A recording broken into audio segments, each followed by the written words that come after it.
What's up, man? What's up? What's up? How you doing, dude? Hey, man, it's been good. Too long before since we've done a stream together. I think what it was pre NFL season starting. So excited to, of course, hang out with you, answer the good people's questions, but more importantly, win some fantasy football games tomorrow. So For sure, man. Yeah, it's been busy, but it's the busiest time of the year for us. It's content every single day, doing all that stuff. So glad to be able to hop on a stream with you, share this. We're trying something new. It's the dual stream, going to your channel, my channel, and hopefully we're just going to be helping a lot of people because of that. So like you said, man, very excited. And I see we already have a couple questions in the chat. Should we just get right into it? yeah, I think we should. Shout out to Jelly, who seems to always have the first question. My man is always scrolling YouTube, always putting in questions in the chat, especially on Friday or Saturday night. So shout out to you, Jelly. Well, let's answer his question here. Jelly of the month says evening half PPR current Henderson versus Dallas, or switch to Chuba versus Houston, or Roshan versus LAC. What are you thinking in this one, Caleb? Yeah, I think this is an interesting one because, of course, Roshan, you think that's exciting, but after what we saw from Foreman, it's hard for me to really think that Roshan, I feel like he missed out on his window to kind of take over that bell cow role while Khalil Herbert was out. So I'm going to probably not be leaning towards Roshan. Chuba, I mean, Miles Sanders is back. Of course, Chuba's been a lot more productive on a rushing attempt basis and a yards per carry basis. I think it's actually yards per attempt. Is where it's really significant between him and Miles Sanders. So if I had to pick one, Jelly, I would definitely be going Henderson just with that touchdown upside. But where are you leaning, Andrew? Yeah, I think it sounds gross, honestly, because I feel like when we're talking about starting some of these guys, like we're really diving deep, right? Like we're looking for the guys that can potentially win us our week. And when it comes down to these types of questions, I like what we saw out of Darrell Henderson last week. The problem is that this matchup right here, I do find it very tough. It's one of the toughest rushing defenses in football right now. Running backs just have a hard time trying to score against them. When it comes down to it, I'm looking for a running back that I think can fall into the end zone out of these guys. I think I totally agree with you with Roshan there. But if I had to make my choice, I think I'm gonna lean Chuba Hubbard this week. As much as I've liked Miles Sanders, was hyping him up in the preseason, he just hasn't lived up to the potential. I don't even know how healthy he is. It's going to be something to see. And Chuba has earned himself a role, I think, in this offense, even if it's just a part-time role. I would lean Chuba Hubbard in this situation, but I think you and I can both agree it's not Roshan. That's not the answer to the question. No, 100%. And I just in my video today I put out, actually, did you know that Chuba's like available in 30% of leagues right now, which is crazy. Like if he's available in your league, go pick him up because he's the most productive back in that Carolina backfield. So go check that out if you haven't. Yeah, absolutely. And we have one from Lil Nico. He says, evening, glad you're doing another stream. So I pretty much have an open bench spot, and right now I have Tajay Spears in it because of the Derrick Henry trade, but should I hold him or pick up somebody else instead?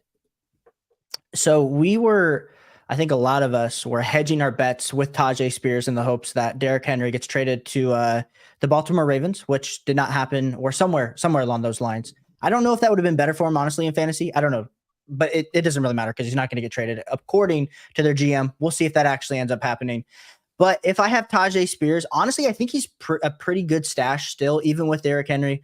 Derrick Henry's older, so not that we're always going to bank on like some type of injury happening, but right now the splits are like it's like 50 to 55% of the snap share is going to Tajay Spears on a weekly basis, which is exciting for a rookie that is super explosive. I know he has no ACLs, but he's somehow super fast and is still running. So don't know how that works necessarily. I'm not a medical expert, but I still think he's a great stash, depending on what else is there. I guess that's the real question. It's hard for us to know without seeing like what other players are available on your waiver wire, Lil Nico. But I think Tajay Spears is a fine stash to have for the next few weeks.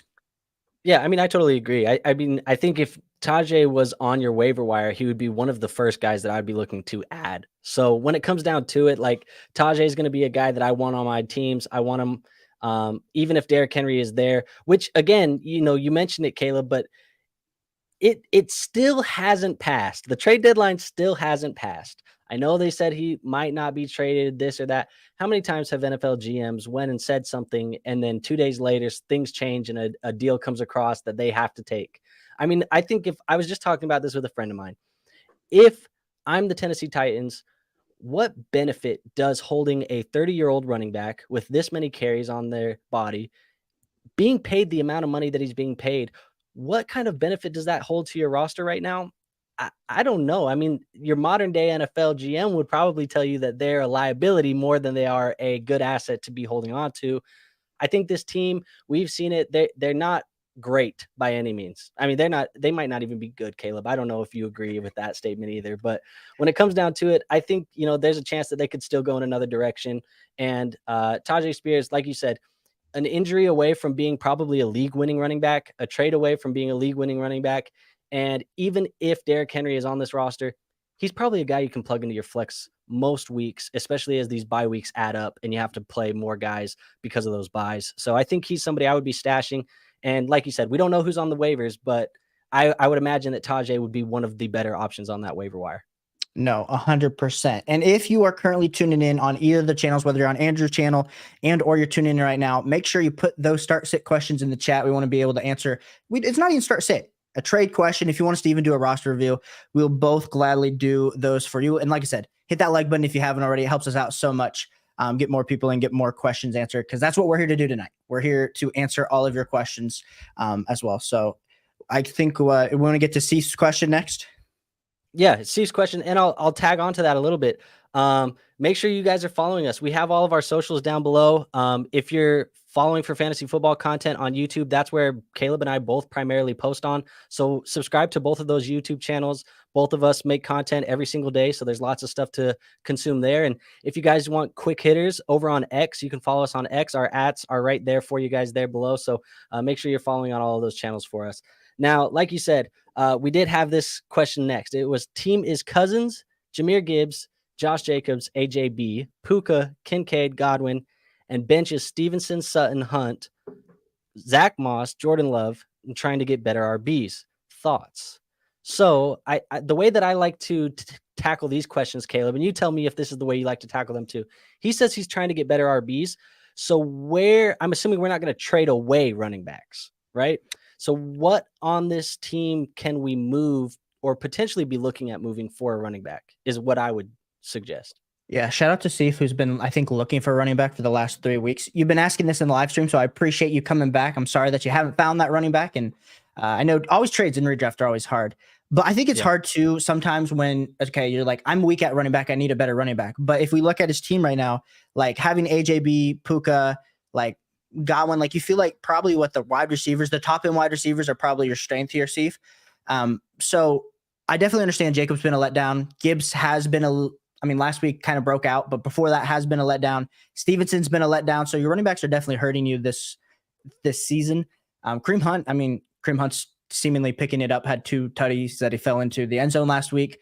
Apparently Jerome Ford's going to play this week. So I don't know how I feel about Kareem Hunt, but if we have to look at it, I think that's the hard thing. I think the only thing that I would do if I was Seth is I'm not touching AJB or Puka. We're holding on to those. I'm honestly trying to hold on to Jacobs, but everything else is probably on the table to try to trade away. So if we're looking at like, could I pair Stevenson and could I pair like Sutton and get like an upgrade at running back? Like it's not going to be a huge upgrade. You're not going to be trading Stevenson and Sutton to get Bijan. You're not going to be doing that to get CMC, anything ridiculous like that. But can we go from like what Stevenson's probably like the RB23, RB24? Can we get into that like RB15? Can I somehow get like James Conner, someone like that we like the volume profile going forward?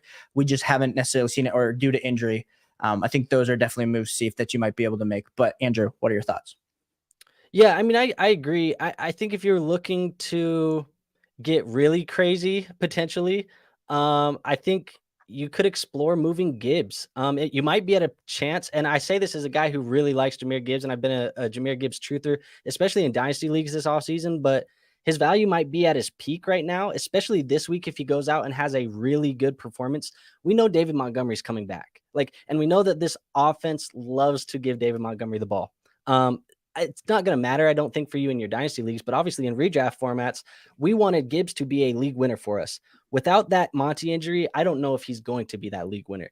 So if you wanted to potentially kind of trade off that hype, go find yourself another guy that can give you that long-term running back one value for the rest of the year, that would be something that I would maybe consider doing. And I see we have the Debbie Royale in here saying trading Gibbs, how dare you? And I know because I love Jahmyr Gibbs. I've been pumping him up all offseason, and I was very happy when he got drafted in the top 12.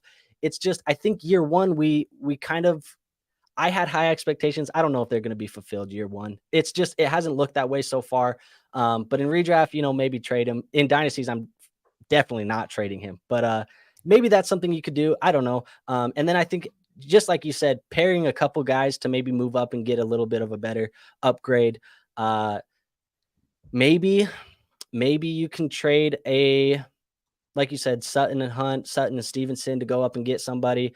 I don't even think it would be a bad idea to maybe find a team that has a need at quarterback and wants some better quarterback play and take Jordan Love and one of those guys and go pair that. Because if you have Cousins, the likelihood of you playing Jordan Love most weeks it's probably a coin flip. You can probably find another guy on your waiver wire at the quarterback position that you can stream when Cousins is on bye.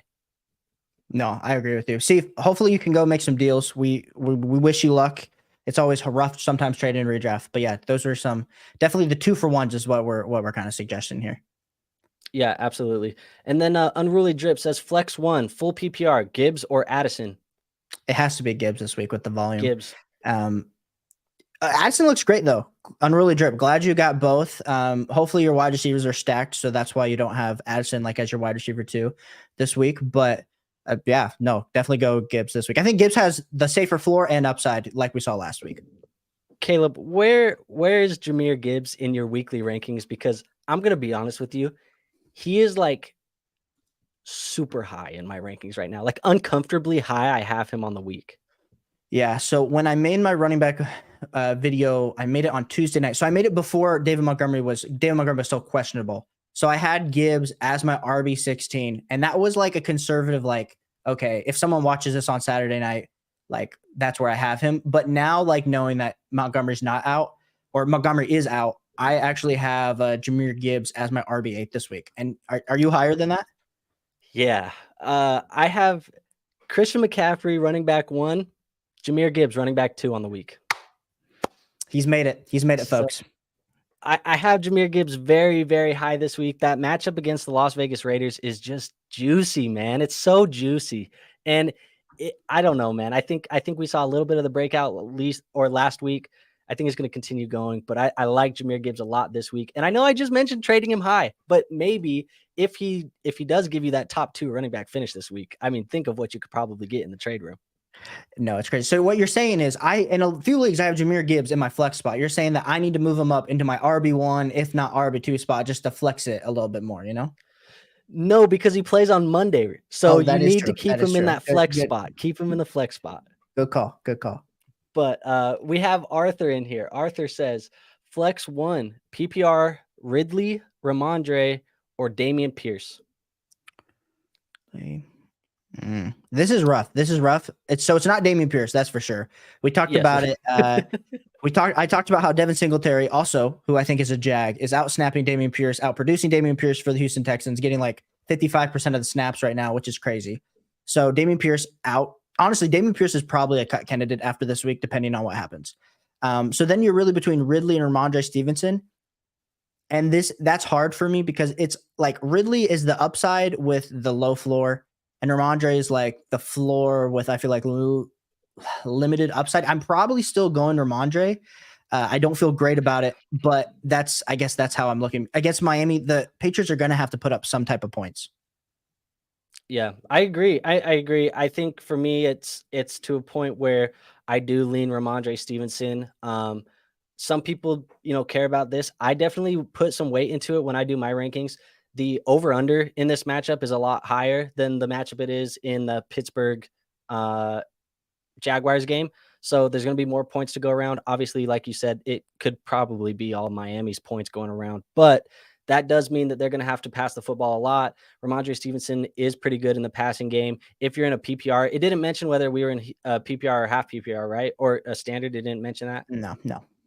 Yeah, so if you're in a PPR league, I mean, you could get a lot of PPR points out of Stevenson too in this matchup playing from behind. So I do like Stevenson. Yeah, it is PPR. I totally just didn't read that clearly. But yeah, no, it's still Ramondre though for us. Yep, so PPR, I am going with Ridley in this one. So we're on the same. Devi Royale, they say, is Puka a god yet? He's getting there. He's arguably, I mean, in Dynasty, he's probably a top 5 Dynasty wide receiver at this point. You have to put him there just based on age and production. I think you have to. I mean, who are you really taking over him? Okay, you're taking I know if you guys are here for redraft, we're going to get off on a small tangent, but we'll answer all your questions. So you got Jamar Chase, Justin Jefferson, AJ Brown. Yeah, you're gonna take AJ Brown, And you're gonna then take Amon-Ra St. Brown. I would take and you're going Amon-Ra to take over him. Amon-Ra. But then who else? Yeah, I think that's it. I really think that's it. You're I not taking CD Lamb over Puka right now. I would personally. I think I would I would too, take but I feel like CD. majority would take Puka over CD right now. Yeah, I mean, to me, he potentially falls in. I think the tier that he's going to fall into for me is like when you get to those young, really, high upside wide receiver twos, the T. Higgins, the Jordan Addisons, the Devontae Smiths, the Jalen Waddles, like that's where Puka Nacua should probably be falling into. I don't think that's top 5, but I think he's going to be, he's for sure a top 12 dynasty wide receiver right now. The problem is that it's tough to commit and pay those prices when you have an outlier like that, right? Like, Yeah. because I think when you find outliers, you just keep outliers.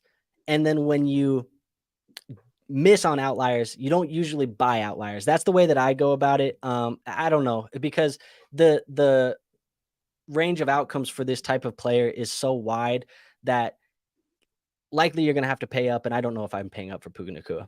But I think if you have Puka Nacua, that should be the value you're expecting to get. We'll get to Roger, your question's up on deck, so we'll get to it right here. But I put $100 fab on Puka in 2 leagues. All my league mates made fun of me, and now I'm like, look at me. I just paid $100 fab for like, okay, maybe for me he's a top 5, but like honestly, he's probably like minimum top 8. Top 8's probably like his floor on where he's at in Dynasty. So feel great about it. Yeah, definitely. And then you get to that messy tier, and I know I'm gonna get off of this. Is my last point. You get to that messy tier of like the older guys, but they're like super elite, like the Tyreek Hills, the Stephon Diggs, the Cooper Kupps. Like those guys are super elite, but they're like 28, 29, 30 years old. And it's like, we shouldn't bump them down too much because of that age. Like I talked about it in the offseason where there was, for a while on Keep Trade Cut, Stephon Diggs was like wide receiver 15 or something this offseason. And it was like, this is outrageous. There's no reason why Stephon Diggs should be outside of your top 8 wide receivers in Dynasty. I don't care how you cut it. And what do you know? He's still a top 3 wide receiver in the NFL, guys. 29 doesn't matter at the wide receiver position. So anyways, there's that messy tier there where he's probably going to fall with those guys as well. So Roger is up. He says currently a 2-5 team. This is a 14-team half PPR keeper league.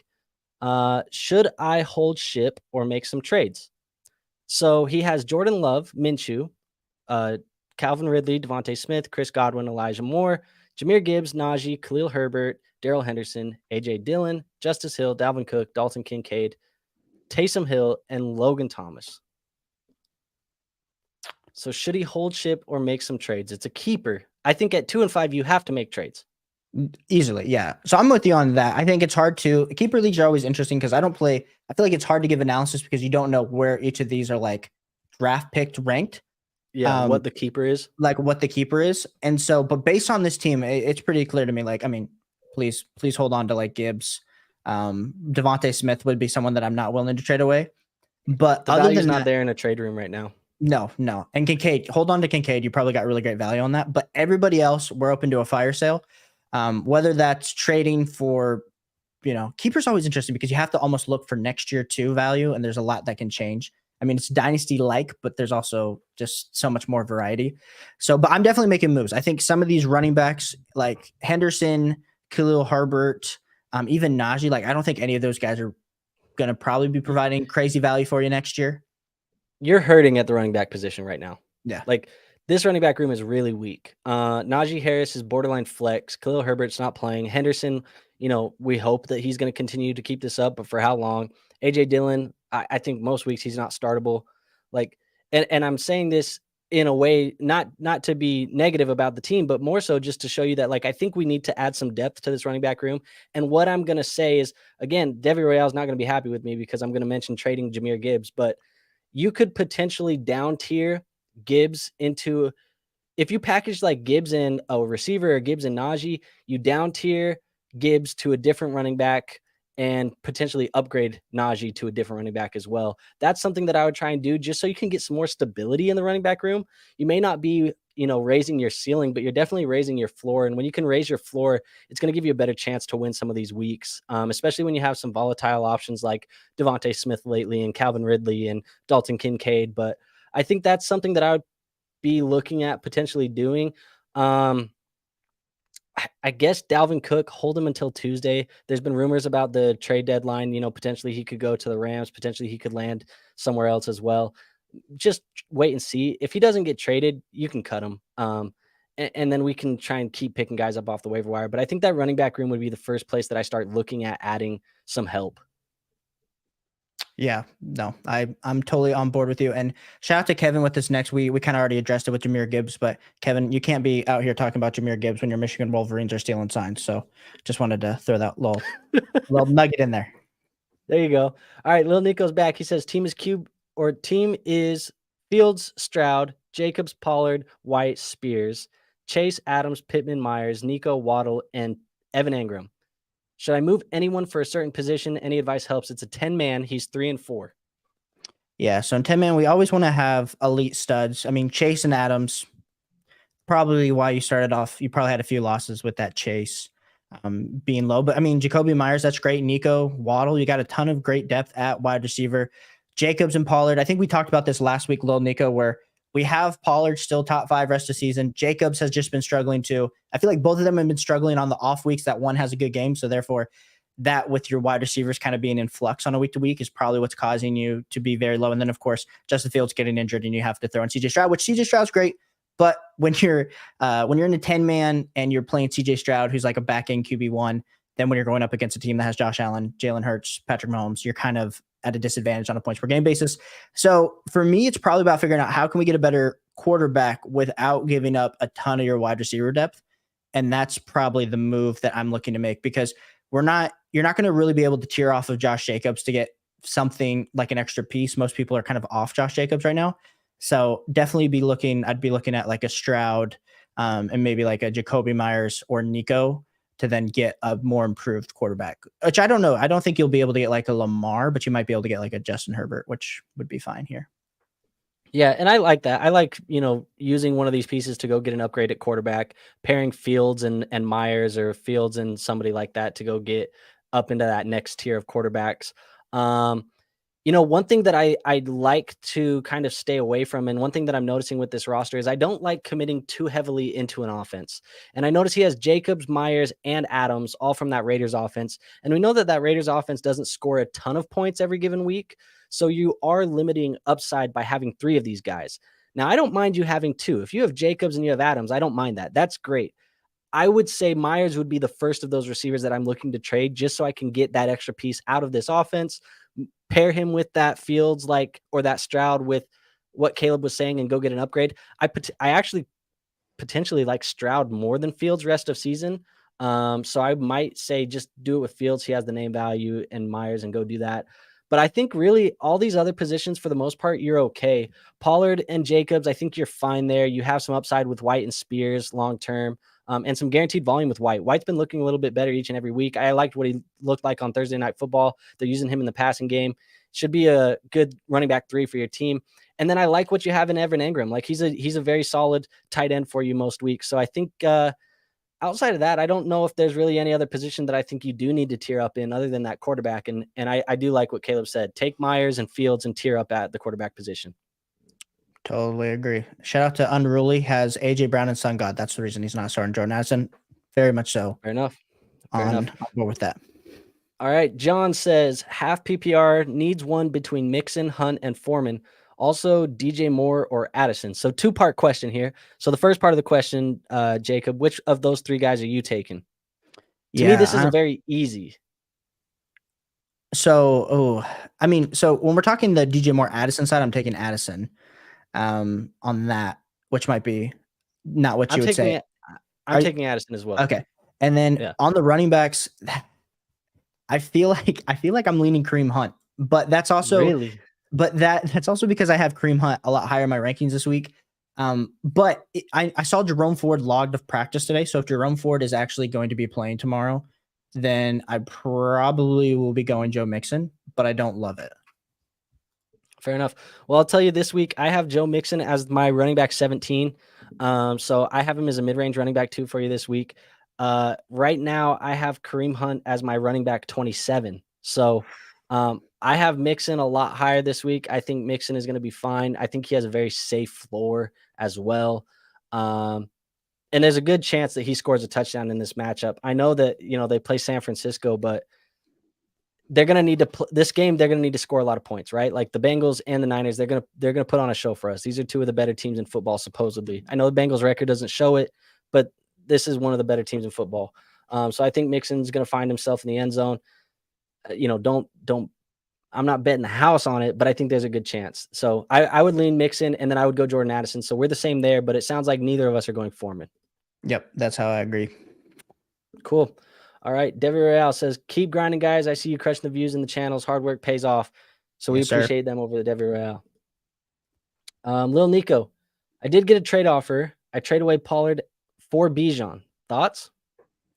I want Bijan, but I'm also probably maybe one of the 1%ers of the Bijan Robinson camp in the fantasy football community. So, Andrew, I really want to hear your thoughts.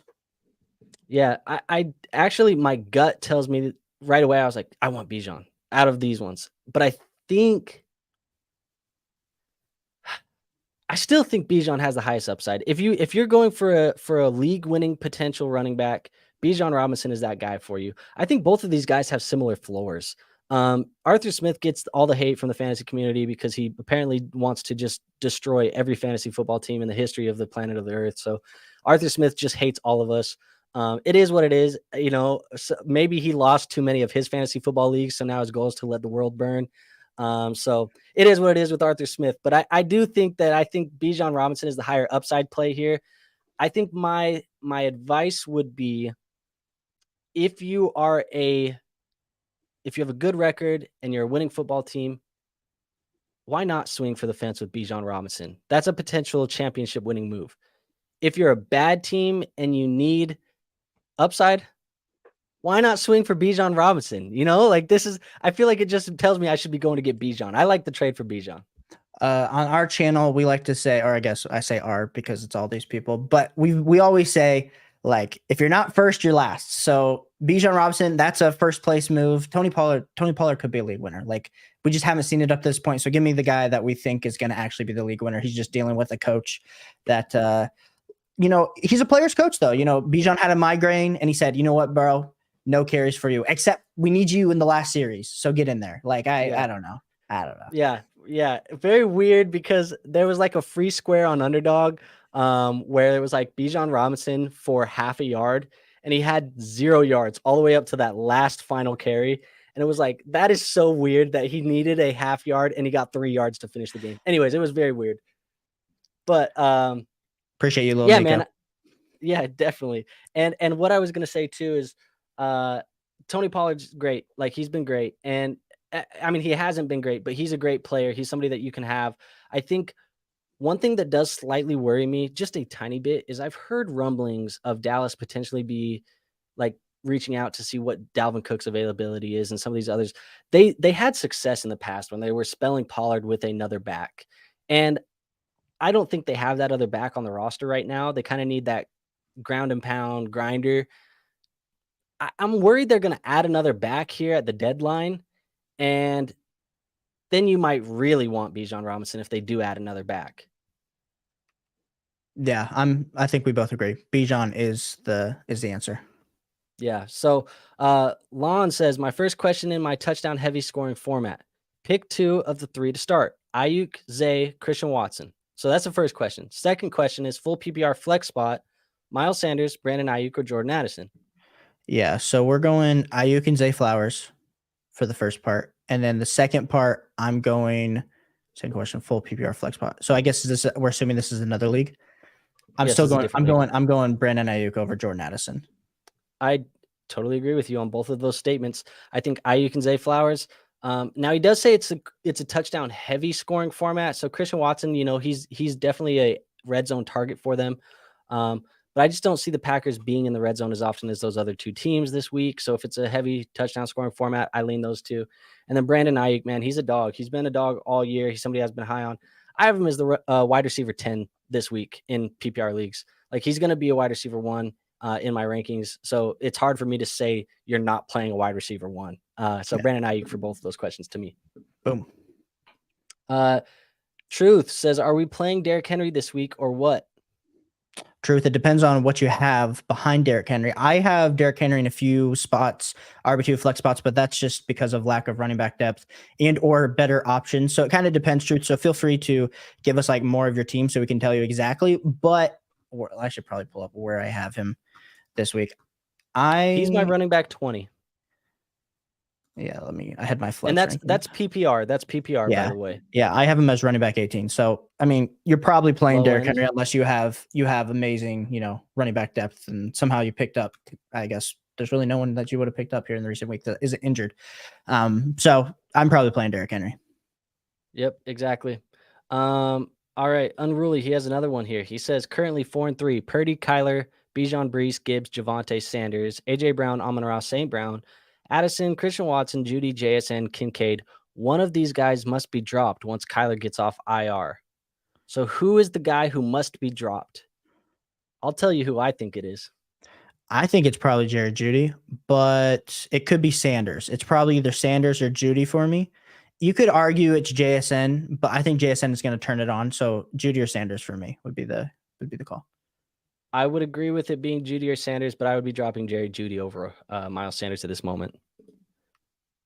Now Jacob says, hey guys, half PPR, and I got either DK or Jacoby Myers in the slot. Any advice? I was thinking Myers based on his target share. Yeah, I have DK pretty low this week. Not because DK is not a great player, but just coming off of injury. And I forget where I have him, but I had him in my E tier, but I had Jacoby Myers in my C. So I would be going Jacoby Myers this week if it were me. But Andrew, you're allowed to disagree. No, I mean, I would like to disagree if my actual statistics showed that I should be disagreeing, but I don't disagree with this statement. In my half PPR rankings for the week, I have Jacoby Myers as the wide receiver 20. I have DK Metcalf as the wide receiver 28. So, half PPR, I'm going with Jacoby Myers right now. And he's right. It's target share right now. And part of it too is that DK Metcalf, coming off of an injury, probably is not going to limit him if he's playing, but he's coming off of an injury and he plays the Cleveland Browns defense, who has been historically great against fantasy wide receivers so far this year. The Cleveland Browns defense has been so good. So he gets a little bit of a bump. I mean, a little bit of a dip there because he plays that defense. Totally agree. Brandon says, my man, Caleb, glad to see you. Who is the featured guest? Yeah. Who am I, Caleb? Yeah. Well, Andrew's been a longtime friend of the channel. When you're in this content creation space, you find other creators that are along for the ride at the same spot you are. And so that's where Andrew's at. Andrew makes probably better content than me, but don't tell anybody that. I like to selfishly think I'm the best, but realistically in my heart, I know Andrew's probably above me. So if you guys like what you're hearing from Andrew, which I mean, clearly I wouldn't do a show with someone that I didn't like their content or think they know what they were talking about, go check out Andrew. Definitely growing his channel. He's on the same grind that I am. So he does live streams. He puts out content each and every week. So if you ever want to double check me, go do Andrew, and you'll probably realize he's a little bit smarter than me. So you might just say, screw you, Caleb. So go check out Andrew. No, I appreciate that, Caleb. But yeah, totally, man.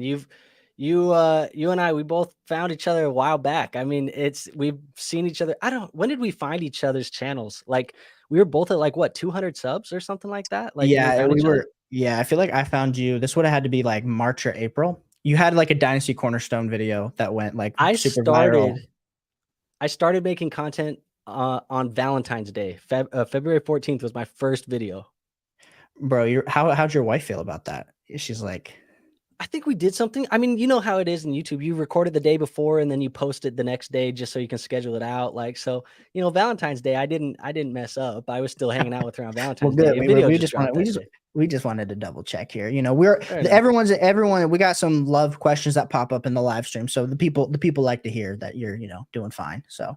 Oh, you get love questions. Well, we do. Sunday mornings, it gets a little insane. So like I said, if you guys are tuning in, appreciate you guys for being here. We live stream. Typically it's Wednesday night and Sunday morning, but we're doing this with Andrew here on Saturday night. But yeah, sometimes the Sunday morning crowd gets a little rowdy. It's all about pizza, wings, who to start, and love. So yeah, tune into that. Well, you guys can ask anything. It is an ask anything. So you guys can ask anything in the chat. If you need to ask me, I guess, about my love life, go ahead and ask it in the chat. But I'm happy to answer whatever you got as long as we keep it appropriate. So, anyways, we do have this question here, Caleb. It says Darren Waller, Cole Kmet, full PPR.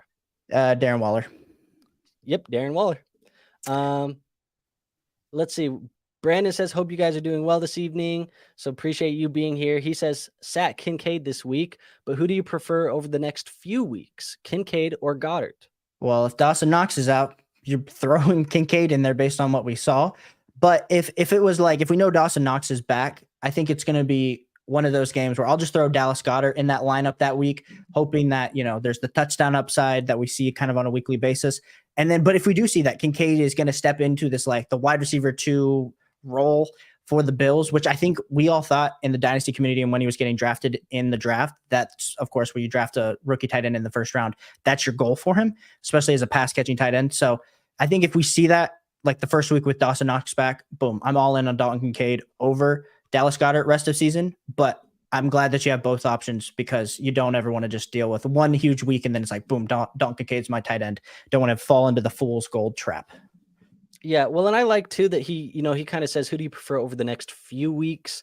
Because we do think it hasn't officially happened yet, but Ian Rappaport did report that Dawson Knox would likely be placed on IR. If he's placed on IR, that's 4 weeks here where we're going to get Dalton Kincaid as that tight end with no other competition. And we know that Dalton Kincaid has been good even when he's had the competition there at spurts. He's been a guy that you could plug in, when you had some of these tight end weeks. Especially if you're in a tight end premium, Dalton Kincaid could be a potential league winner.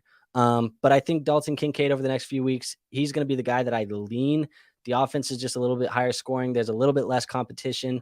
Just because I think, Gabe Davis is a little bit less of a competition than Devontae Smith.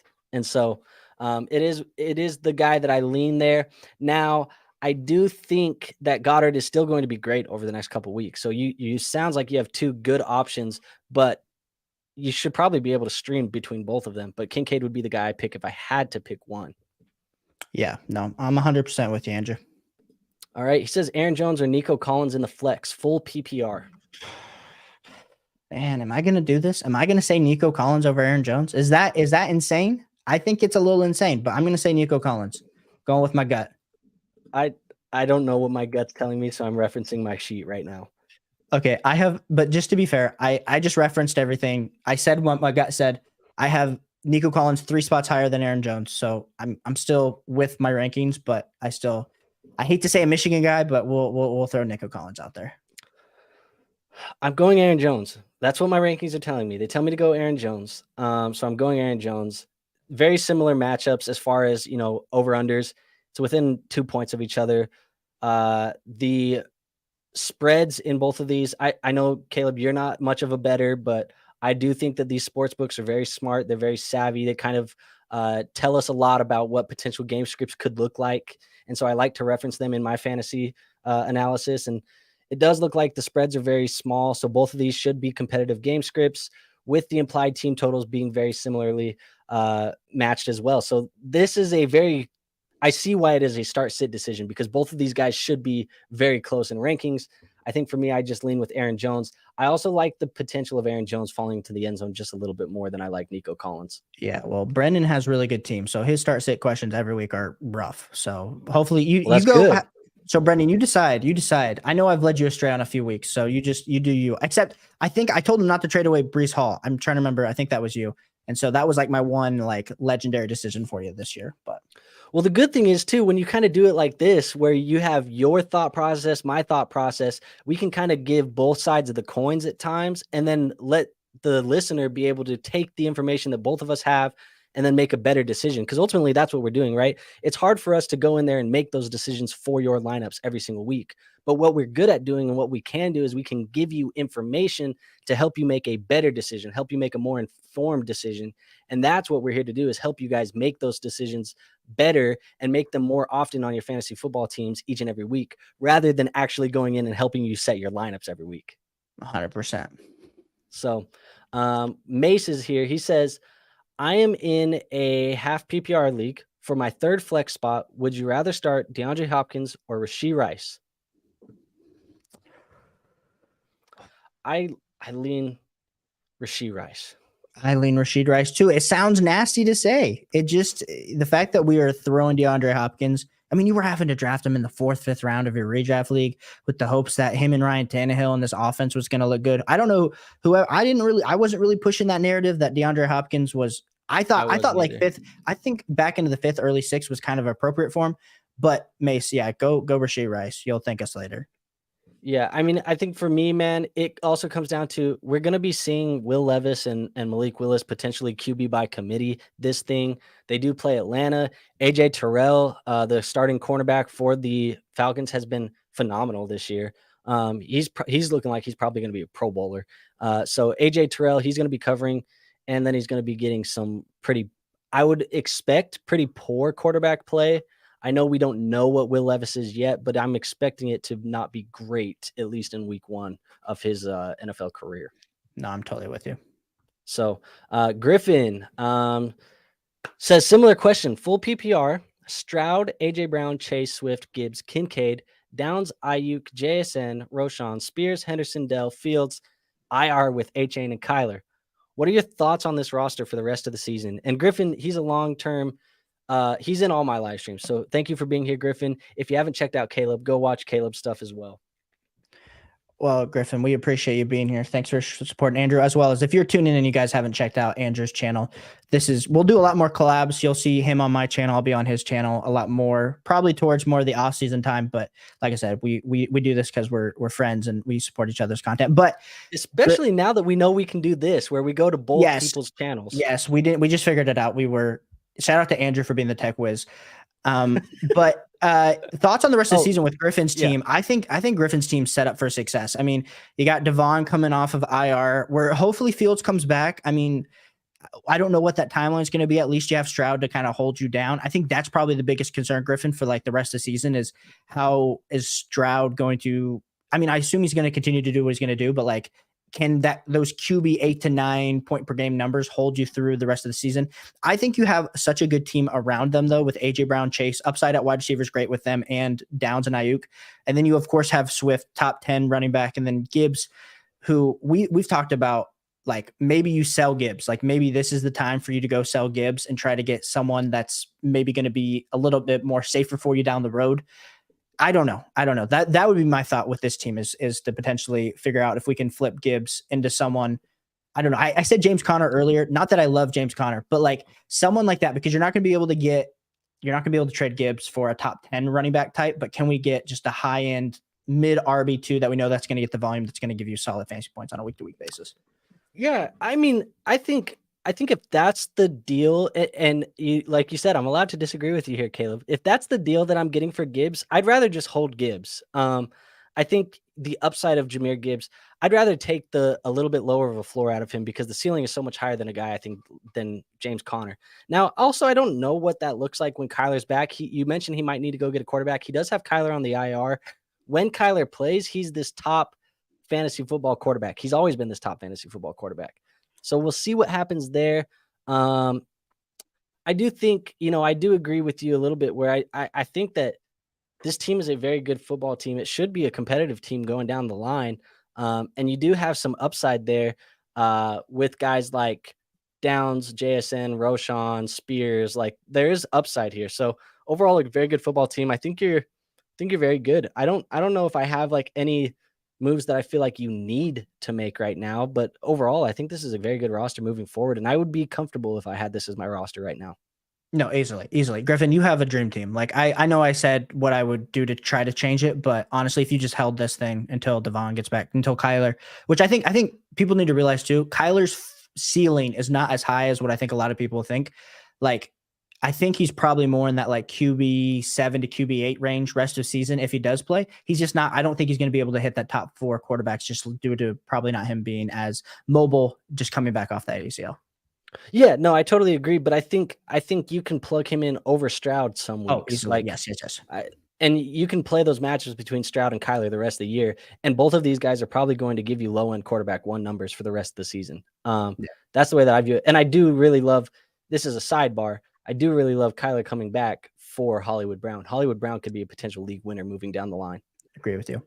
Look at the numbers that Hollywood Brown put up with Kyler Murray last year. Look at him. because He was in my they're buy. great. He was in my buy low trade video this week, and I said buy low because I know you're gonna have to pay market prices. But trust me, if you buy him today, it's gonna be a buy low compared to what he's gonna be worth in about 2 or 3 weeks. Yeah, exactly. I have Hollywood Brown on a lot of fantasy football teams this year because I liked what he put together with Kyler last year. And unfortunately, we had the injury that happened Yeah. last year. And so I didn't get a lot of that. But Hollywood Brown's going to be, I think he's going to be pretty good down the stretch. Ryan's in here, or Ryhawks. He says, Shout out, Ryan. Burrow or Goff rest of season. Got to go Burrow. Burrow. That's what I do. That's what I would do. And shout out everybody here in the stream. I see we got a lot of people. Keep those comments coming. We'd like to answer all of your questions you guys have today. Fantasy football, NFL, life. I guess whatever you got for us, put them in the chat. We'll answer them all. Ryan says I'm in 4th with the most points scored. So yeah, I mean you're a good football team if you have the most points scored. Let's see what else we got here. We have start 1, flex PPR, Nico Collins, Drake London, T. Higgins, or DeAndre Swift. Yeah, it's going to be DeAndre Swift for me. And shout out to you, Retardo. I absolutely love. You got a lot of good options. And I think DeAndre Swift is probably the best for this week. Safest floor and probably similar ceiling to all these guys. Yeah, I would be going DeAndre Swift as well. Not much more to it other than that. I just think DeAndre Swift's the best option here. Tingley says, "Heyo, y'all think that Pacheco is underrated? Been trying to package him in some trades, but no one in my league wants him, and he's been pretty good for me. PPR league." Well, Tingley, I will tell you, I've been trying to trade for Pacheco in a lot of leagues. I've been trying to trade for him 2 weeks ago because I saw that he had the matchups of Denver twice in a 3-week span, and I was like, I need me some Pacheco. Nobody was giving me Pacheco, so it sounds like you're having the opposite problem where people are not paying for Pacheco. I think I still have Pacheco as a top 12 running back rest of the season. I don't know if that's like a clickbait thing or not, but he's been really good. So if I'm forced to hold Pacheco and I'm not able to flip him, I mean, if you could flip him for a guy in a similar range that has the same upside, of course, if I can flip Pacheco for DeAndre Swift, Jonathan Taylor, those are all moves I'm probably doing. Even maybe Alvin Kamara, that's arguable.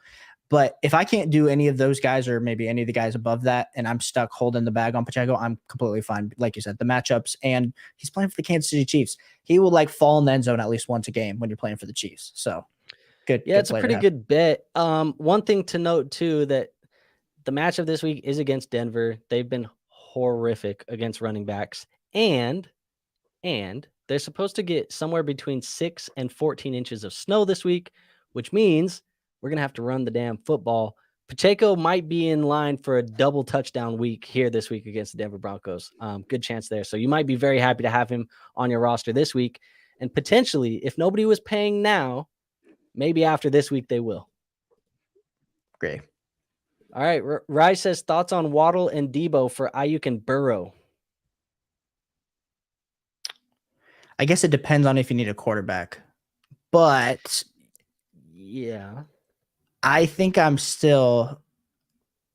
It depends on, like I said, if I have Josh Allen as my quarterback, of course I'm taking the Waddle and Debo. But if you're getting the Ayuk and Burrow side, I'm assuming that's because you need a quarterback. And I'm cool. I have Ayuk above Waddle rest of the season, so therefore win there. And then it's Burrow versus Debo. And for me, I just think Burrow's going to continue to improve and get back to his full health. So I'm taking the Ayuk and Burrow side, assuming I don't already have a starter, a top 5 quarterback.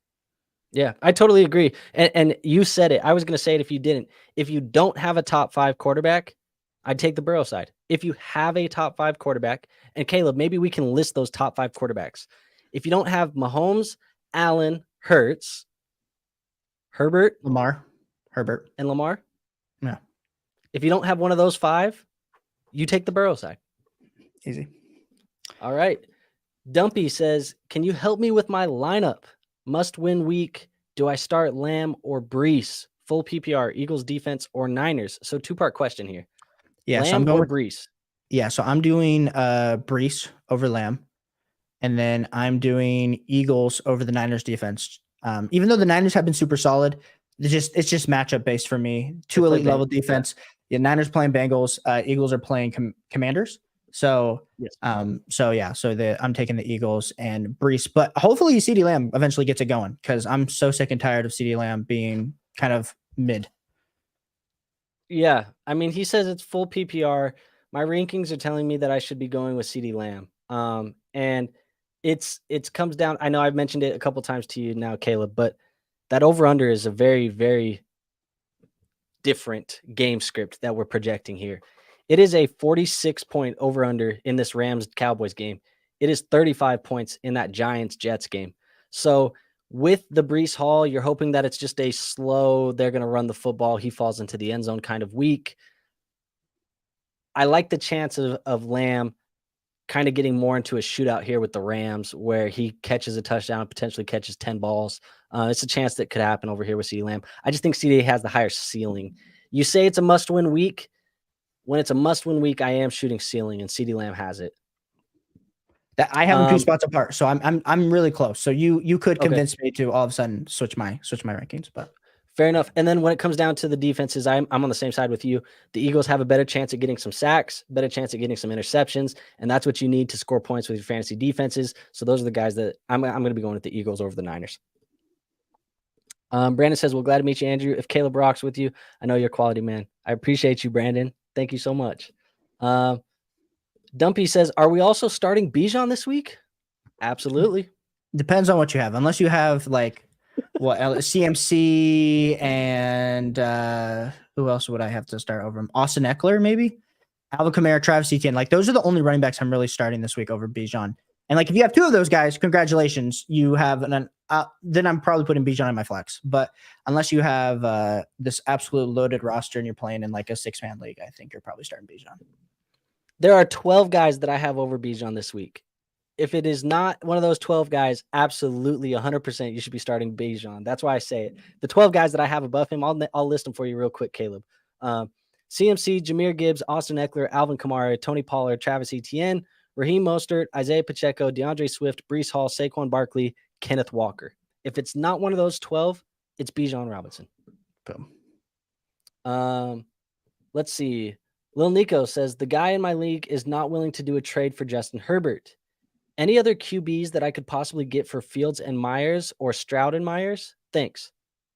So he went and tried to go. So he took our advice. He's taking Fields and Myers, and he's going to go and try and package them for a quarterback. So I would say, Caleb, should we list? I mean, obviously, if you can get into those top 5, right? We said Mahomes, Allen, Herbert, Hurts, and Lamar. If you can go get one of those 5, absolutely go get one of those 5. Would you upgrade to go get Joe Burrow?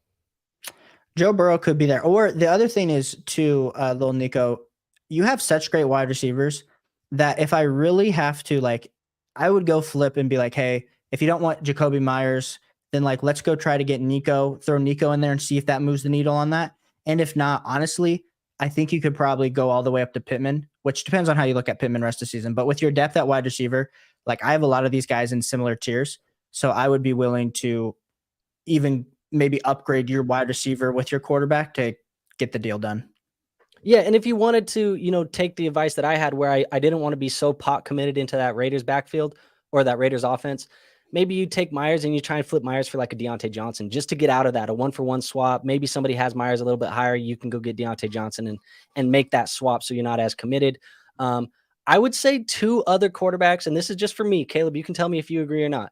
2 other quarterbacks out of those 5 that we listed as those top 5 guys, 2 other quarterbacks that I would consider upgrading to would be upgrading Fields to Tua Tagovailoa and upgrading to Burrow. Those would be the 2 that I would potentially add as well as those top 5. So that would be 7 guys that I'd be looking at.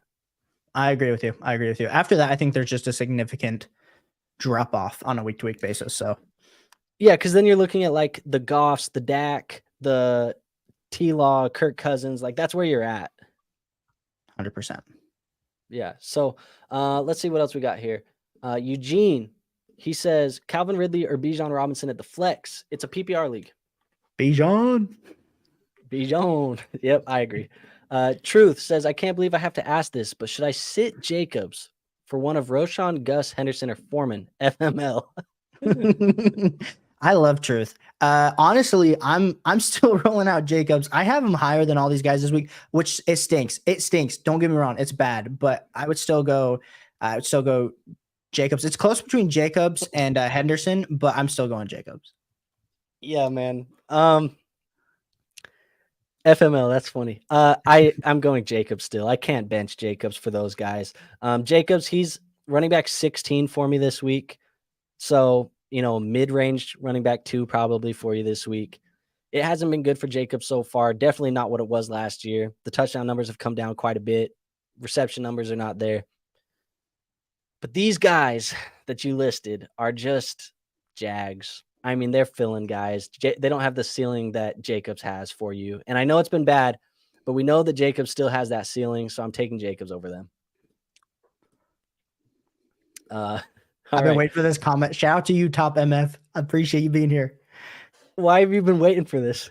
Because I saw his name pop up and I've never seen him on the channel before. So shout out to you for being here. Like I said, if you guys are new and seeing this, this is a double stream. Shout out to Andrew. Shout out to me. Pain is temporary. Quitting lasts forever. So shout out to that. That is literally my motto. Mother effer in here. And I appreciate him so much. I absolutely, whoever has the best, I feel like eventually what I'm going to do when we do these live streams is whoever has the best profile picture and or name will get some type of free something at the end of every stream, because I love seeing stuff like this. That's dope. Hey, well, when you get your Discord rolling and things like that, maybe they'll get free access into your Discord or Patreon or something like that. That's what you can do. I like it. But this is a horrible question. PPR, Javonte, Pierce, or Dell? It's bad. It's slim pickings here, but I'm going Tank Dell. I'm going Tank Dell as well. I would lean Javonte as the second option. I think they're pretty close, but it's definitely not Pierce. Dameon Pierce is on drop watch. If it doesn't happen this week, find him on the waiver wire. It's bad, man. I had a dude begging me. I play in a super flex league. His team is in bad shape. He's second to last, and he's trying to make something happen. He's trying to get a miracle to work. And it's a super flex league, and his quarterback situation is horrific. And he was begging me to take Kenny Pickett from him and paired with Dameon Pierce. And he was begging me to just get Geno Smith or something. He needed to upgrade. And I was like, dude, I have zero interest in your Dameon Pierce. It does nothing for me. In fact, I have a waiver claim right now for Devin Singletary, and I could care less about your Dameon Pierce. I'm going to get the real RB1 in Houston.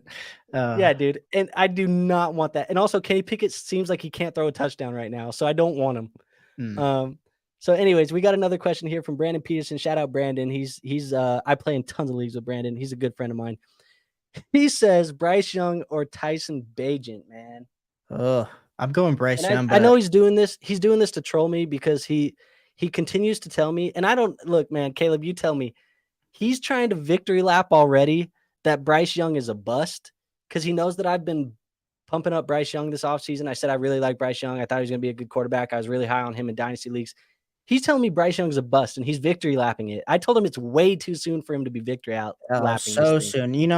Some quarterbacks hit puberty a little bit earlier in the rookie season. Bryce Young just hasn't hit it yet, and we're waiting on it to happen. So I'm still going Bryce Young. I mean, I don't understand how you can start a guy that's a D2 school. He looked great last week. Don't get me wrong. But he's playing on the Bears. They're playing the Raiders. It's a little, not that the Raiders defense is by any means amazing. It's kind of middle of the pack this season. But I don't like the Bears this week. It's hard for me to start DJ Moore. It's hard for me really to start any of the weapons. So I'm going to go with Bryce Young. Yeah, man. Tyson Bagent, he's my quarterback 26 this week. So take that for what you will. We do get to see, I am excited for the Bryce Young CJ Stroud matchup. We get to see 1 versus 2, and their good friends come from the similar area. They played high school ball against each other, college ball against each other. It's going to be a good matchup. I like to see Bryce Young versus CJ this week. It'll be fun. But Bryce, QB 17. So Brandon, please stop asking us nonsense. Brandon, he says, definitely told me to hold Breece Hall. And now that I flipped James Cook, Waddle, and Kittle for CMC, I have a dominant running back core ready to go with Diggs, Chase, and Puka. It says, Andrew, you're confident in Aaron Jones, even though he's been terrible so far this year. I'm just scared that he'll be on a snap count again. Yeah, man, it hasn't been good. A lot of it has been, I think, from that hamstring injury. And you're right. There is a reason to possibly be scared that he's on a snap count again. My thought process is that this running back room has always been a running back by committee anyways. He's probably always going to be potentially on a snap count because he's splitting reps with AJ Dillon. He's going to get more this week than he got last week. That's just the way that it's going to go. You usually, it usually is going to take a little bit while to get that hamstring injury recovered. I just like the chance of him falling in the end zone. He is by far looks better, performs better than AJ Dillon. AJ Dillon looks horrible. And so if Aaron Jones is healthy and he's available to play, which he is what they're saying, they're going to give him the ball. I mean, it's just the smarter option to give him the ball. He's one of the best players on this entire offense when he's healthy. So I think Aaron Jones, it's been bad so far. He's potentially a buy low.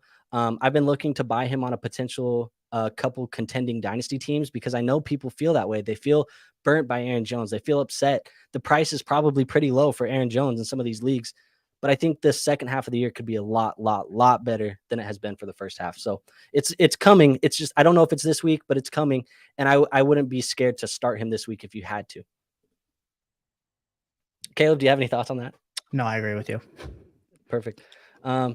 He says, do I need to swing for a QB or should I just wait on Kyler and Fields to come back? He's currently playing Jordan Love.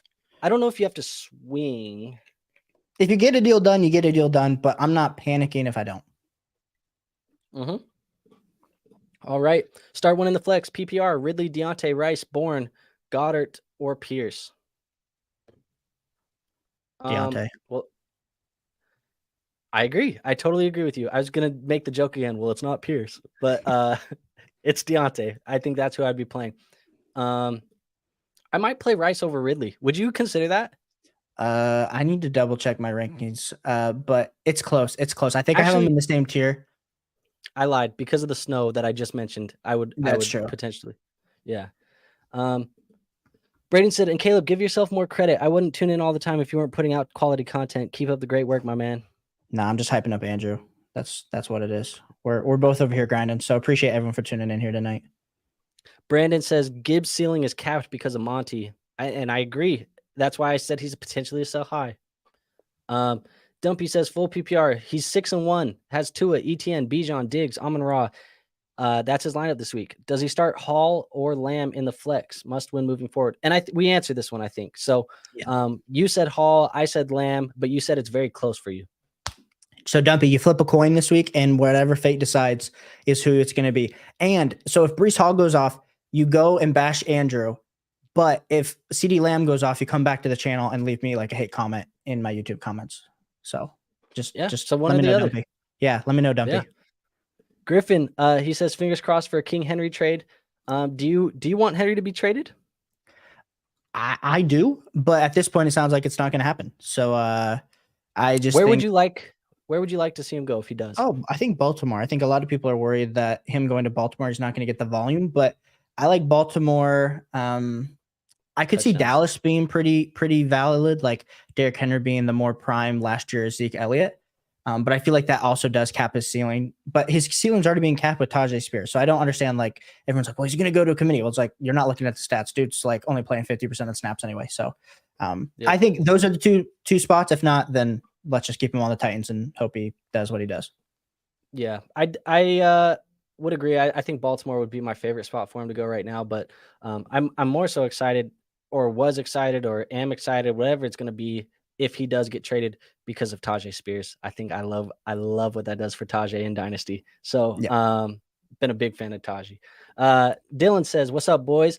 Got to pick one flex. Full PPR, Hollywood Brown, Mixon, Downs, Hunt, Spears, or Michael Thomas. He said he's leaning Mixon for the volume or Michael Thomas because of the nice matchup. But what do we think, Caleb?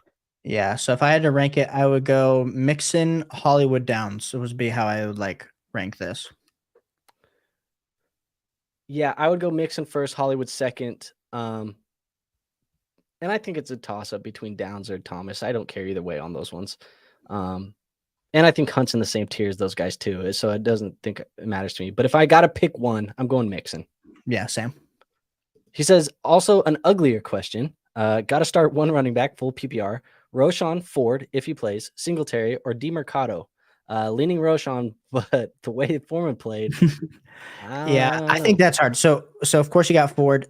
I think the safe play would be, if Ford doesn't play, I feel like with Singletary's snap share and his carries would be to probably go Singletary over Roshan. But that's also like we talked about how bad we think, we don't think Tyson's a really great quarterback. So like you feel like they're gonna have to run the ball, but they're also the game script's gonna have them coming from behind. So they're gonna have to throw the ball a lot when you're playing against the Chargers. So that's why I lean Singletary, but I would love to hear your thoughts. Yeah, well, my rankings tell me right now that it should be DeMercado. He would be the guy that I would be playing, and I have all of these guys very close. DeMercado I have as the running back 31 this week. Roshan is the running back 33. Singletary is the running back 36, and then who's the last guy? Ford. Ford. Ford, I don't trust the ranking right now just because we don't know what's going to happen. If Ford plays, you probably just play Ford. That's probably my advice. But I am not expecting Ford to play. Do you think he's going to play, Caleb? I don't think he will. I don't think he will. That's why I still I haven't moved Kareem Hunt down my rankings because I think Kareem Hunt's going to be the bell counter this week. Yeah, I kind of shifted them both just a little bit together. I took a little bit off of Hunt, a little bit more to Ford. But even then, I still don't think he's going to play too much. My rankings say play DeMercado. But yeah, that's just what they say. They informed him they won't trade him, Griffin. Oh, to the Derrick Henry. Griffin, So yeah, it's we'll see. Joseph says, "Hey guys, would you start Tank Dell or Drake London this week? I'm playing the best team in my league." Ooh, if you're playing the best, I mean, yeah. My advice is it doesn't matter who you play, you just play the best player. Yeah, I'm starting Drake London this week, but I would love to hear where you have Drake London and Tank Dell. London, I have as the wide receiver 31 this week. Tank Dell is the wide receiver 37. So I would go London. Griffin says I will not uncross my fingers on a Henry trade. Maddie says, can y'all help me pick two of these people? Smith, Flowers, Addison. Smith has been letting me down. It's been letting a lot of people down. It's so hard to put Smith based on the talent any lower in rankings. I'm still going, no, I think I'm still, Jordan. I'm going Zay Flowers and Jordan Addison though. I have them so close. So I have Smith one spot below Flowers. So I have Addison as my top out of these, and then Flowers, and then DeVonta Smith. They're back to back. So I prefer Flowers, but it's so close. I have Zay Flowers as a top 10 play this week. In PPR, and I'm assuming this is PPR. But I have Zay as a top 10 in PPR this week. It's coming down to me, the second option between Smith and Addison. It's tough, man. It is so tough because I feel like Addison, he has the matchup against Green Bay. He's kind of shown, he can fill in, he can't be Justin Jefferson, but he can step up, is what he's shown us. You're hoping on a touchdown for Jordan Addison. DeVonta Smith, that secondary has been so bad. That Washington secondary has been so bad. But my worry is that they're going to beat them bad. And if they beat them bad, they're not going to need to pass the football. So I think I would lean Addison and Flowers in this. Is that I can't remember. Is that what you said, Caleb? I said Addison Flowers. Yep. Okay, so we're the same. Dumpy says Lamb is locked and loaded. Thanks, guys. So Dumpy, if Lamb fails over Brees, you know who to blame. Yeah, just go on unsubscribe from Andrew's channel. I'm just kidding. I'm kidding. Don't kidding. Do that. We all have wrong takes. I tell him 51% of the time I'm right. So you might catch a 49. Hey, and that's what you want, right? Like, in all seriousness, like our hope in this industry, being able to help people out with this is like you just want to be right more than you're wrong. And that's really the reality of it. Whether that's 55%, 60%, 65%, 70%, whatever that may be, that's up for the viewers to decide. But our goal is to always be right more than we're wrong. And my goal personally, I don't know how you feel about this, Caleb, but my goal is that whether I am right or wrong, I will always provide you with as much information as I can get you to help you make better decisions. 100%. You don't have to agree with my take. You don't always have to agree with my take. I don't expect you to always agree with my take. I just want to give you the information that you can make your own, opinion off of that take. 100%. So, Sam says, should I start DeVonta or Addison? Well, he has Hurts for what it's worth. So it is a potential stack. I think but I still go Addison. I still go Addison. Yeah. All right. Griffin says, how do you folks go about doing your rankings? Do you do any modeling, Excel? What do we do? Yeah. So for me, each week I kind of sit down, I go through matchups. I'll be honest, I need to learn R. I feel like that's my off season. Like that's what I'm going to be doing. Griffin is learning R. I kind of have I like don't an even know Excel. what that is. It's like coding. Okay. And so I'm trying to think who in the industry does R really well. Josh Larkey does really good R Okay. if you've ever seen him on Twitter. Yeah. He actually has a course. That's what I'm going to actually buy this off season. And so that's what I'm probably going to end up doing for now. It's really just the reason I don't release my rankings is because this year is just a little bit of a test. I've been testing out a few different strategies. Whether that's just I kind of have everything in a spreadsheet.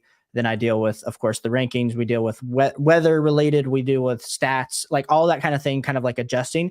So hopefully next year I have it dialed in so that I can at least like release it to you guys so that you guys can actually see what I'm talking about when I say my rankings instead of them being this mysterious rankings that I keep talking about. Yeah. And I have an Excel sheet. So I use, it's actually a Google Sheets sheet, but same thing. But what I do is I track injuries for the week. I track game totals, projected spreads, in weather. And then I track like how they are against each fantasy football position, where they rank against tight ends, running backs, wide receivers. And then because of all that information, I'm able to kind of move and drag and drop guys where I feel they are in each of the positions. That's kind of how I do my rankings, but it's all in a Google Excel sheet, whatever way you want to view it. But I do it in a sheet this year. And I think what I'm going to do eventually, Caleb, is I actually am probably going to move over to Notion. I'm going to create a living, breathing database in Notion for a lot of my Dynasty content. Mm. And then I will kind of use that as my main hub. And then for redraft stuff, I'm still trying to figure out what I want to do with that. But I think Notion will be my main source for a Dynasty hub for anybody who likes my Dynasty content. Okay. John says, full PPR. I need one running back and one flex. Out of Ramondre, Javante, Mixon, Tank, McLaurin, Pittman. Thank you. Yeah. So if I had to pick a running back, I'm picking Mixon. And then if I have to pick a flex, I'm picking Pittman. Mixon, Pittman. I agree. Peanut Butter Jelly Time says, little late, but here. Marquise says, full PPR. Any suggestions? Mahomes, CMC, Cook, Gus, DeMarcado, Olave, Adams, DJ Moore, and JMO. Thomas is the tight end. Jets and Niners are two defenses. Yeah, so I know his team's been kind of up and down. But I mean, you got Mahomes, you got CMC, so you feel really great about that. It really comes down to Olave and Adams, and DJ Moore. Honestly, you've been riding a roller coaster with your wide receivers. I'm probably with a team like this, unless you can make some sort of small moves or maybe you tear down slightly to get some added depth. It's hard for me to say I see a clear area of strength that then we can pull from to kind of address some of the other weaknesses. I think by just having CMC and Adams, and I think Olave is going to bounce back here just based on his target share. I think you're going to be in a spot where you're a lot better than what it looks like now or what your record probably is. So I'm probably either holding form or just doing some really small trades on the edges to try to get some more advantages. The Saints' second half of the season, the matchups are pretty good. I mean, if you go look at Derek Carr, you go look at Olave. Like I know on Sleeper, if you guys play on Sleeper, it shows you kind of like green matchups, red, orange, all that stuff. You can kind of see that. Look at how much green is there for the Saints. It's going to get a lot easier here in the next couple of weeks. So I do like Olave to bounce back. Any suggestion? I mean, I think the reality is you've been really struggling at your running back 2 slot. That running back 2 slot looks pretty weak. And honestly, Caleb was saying, look at potential ways to tear down. I don't want to tear down off of CMC. I refuse to tear down off of CMC right now. He looks like he could be a fantasy football MVP, but I might not mind tearing down off of Mahomes. If I can, go to somebody, because Mahomes holds a ton of name value. If I can go from Mahomes to Justin Herbert and get, maybe Mahomes and say one of your Gus Edwards or whatever, and then you go get like a Herbert and a little bit better of a running back too. I might not mind that. Or if you can, I don't even mind going a little bit deeper to somebody who might be panicked on Joe Burrow.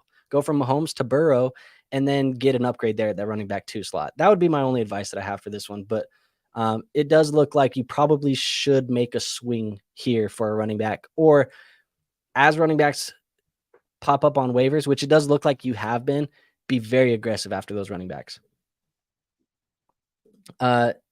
Deja Wan says, full PPR, Logan Thomas, Michael Mayer, McBride.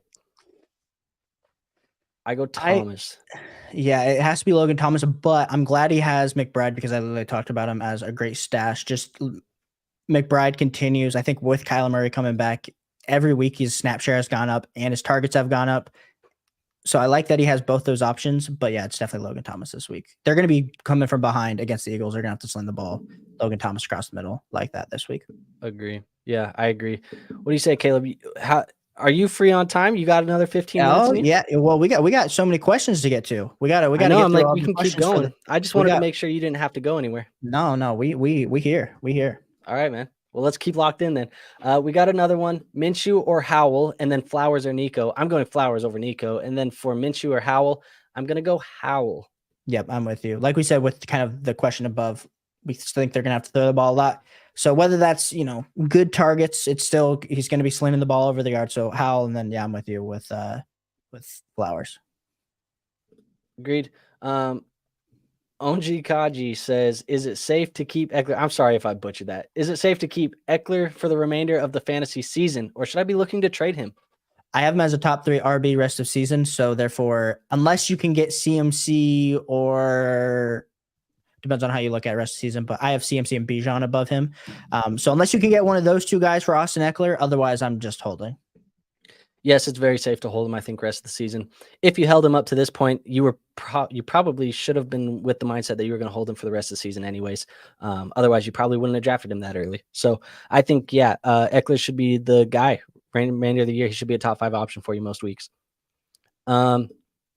Another week back for Aaron Jones and Bijan, having Arthur Smith as a coach. Flex Jones over Bijan. We're going Bijan over here, peanut butter jelly time. Yeah, I'm going Bijan too. And I talked good about Aaron Jones, but I'm going Bijan over Aaron Jones this week. A Manster says, "Does the rain in the Steelers-Jags game not throw you off?" I think it depends on when we're talking what type of start sit question. I mean, it does, but when we really haven't talked about a lot of the start sits. We've been throwing Calvin Ridley on the bench. So I think definitely Calvin Ridley feels like a sit this week unless you're super desperate at wide receiver. I mean, Travis Etienne, this is going to be a great game for him. And now if you're talking more about like the Steelers running backs maybe being pushed up, I think you can maybe argue that. But it's so hard when those Steelers running backs you're getting the splits between Warren and Najee, even though Najee looked really great last week. Don't get me wrong. Great is relative too for Najee. Like it was a good Najee game. I mean, to me, it has zero effect on how I view them. Right now, it is projected light rain, temperature of 54 degrees, 5-mile-an-hour winds. To give you a comparison, there's supposed to be heavier rain, heavier winds, and lower temperatures in that New York Jets, New York Giants game, and I don't think we're worried about that either. The reality for me with weather, and it might be the easy way, is weather really doesn't affect the way that I project these guys most of the time. Severe weather does change how I project these guys. This Denver, Kansas City game where they're projecting potentially 14 inches of snow, that type of weather can really affect a game. And what that really is going to do is that's just going to shorten the field, right? They're not going to throw as many deep balls. They're not going to be airing the ball out as much. They might just have to run the football a little bit more. But potentially even 6 inches of snow, which is the lower end of what they said, that might not even affect Pat Mahomes as much as people think it is. So to me, whether it plays a role when it's severe, and really what really affects it is high wind. High wind is what, changes it for me. But if it's a little rain, a little bit of snow, a little bit of sunshine or whatever, it don't matter to me, man. It's football. It's just the wind that really bothers me when it gets really high. So that's your National Weather Service report from your boy. You need the green screen so you can like talk about the games. Maybe that's your calling. The fantasy football weatherman. That's your That's your second channel you're starting. There you go, the fantasy weatherman. All right, Ronnie says, "What's good, gentlemen? I need 3 full PPR: Saquon, Mixon, Pierce, Foreman, Henderson, Edwards."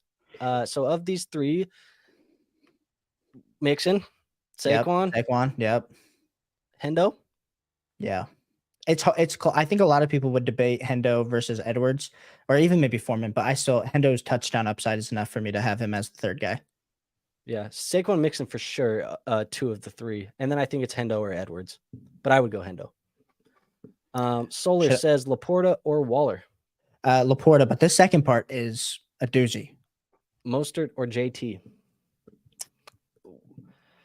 You know, it's always close when I go to start looking at my rankings. It's always close when I start looking Yeah, at them. I lean Raheem Mostert, but it just feels like we're getting to the point where Jonathan Taylor, shout out to you if you held on to him. Solar, of course, you got him. So like he's about to be a top 7 back rest of season, which is exciting for any of us that waited on it, but it's just hard for me to bench Mostert this week after what he's been doing with the Dolphins.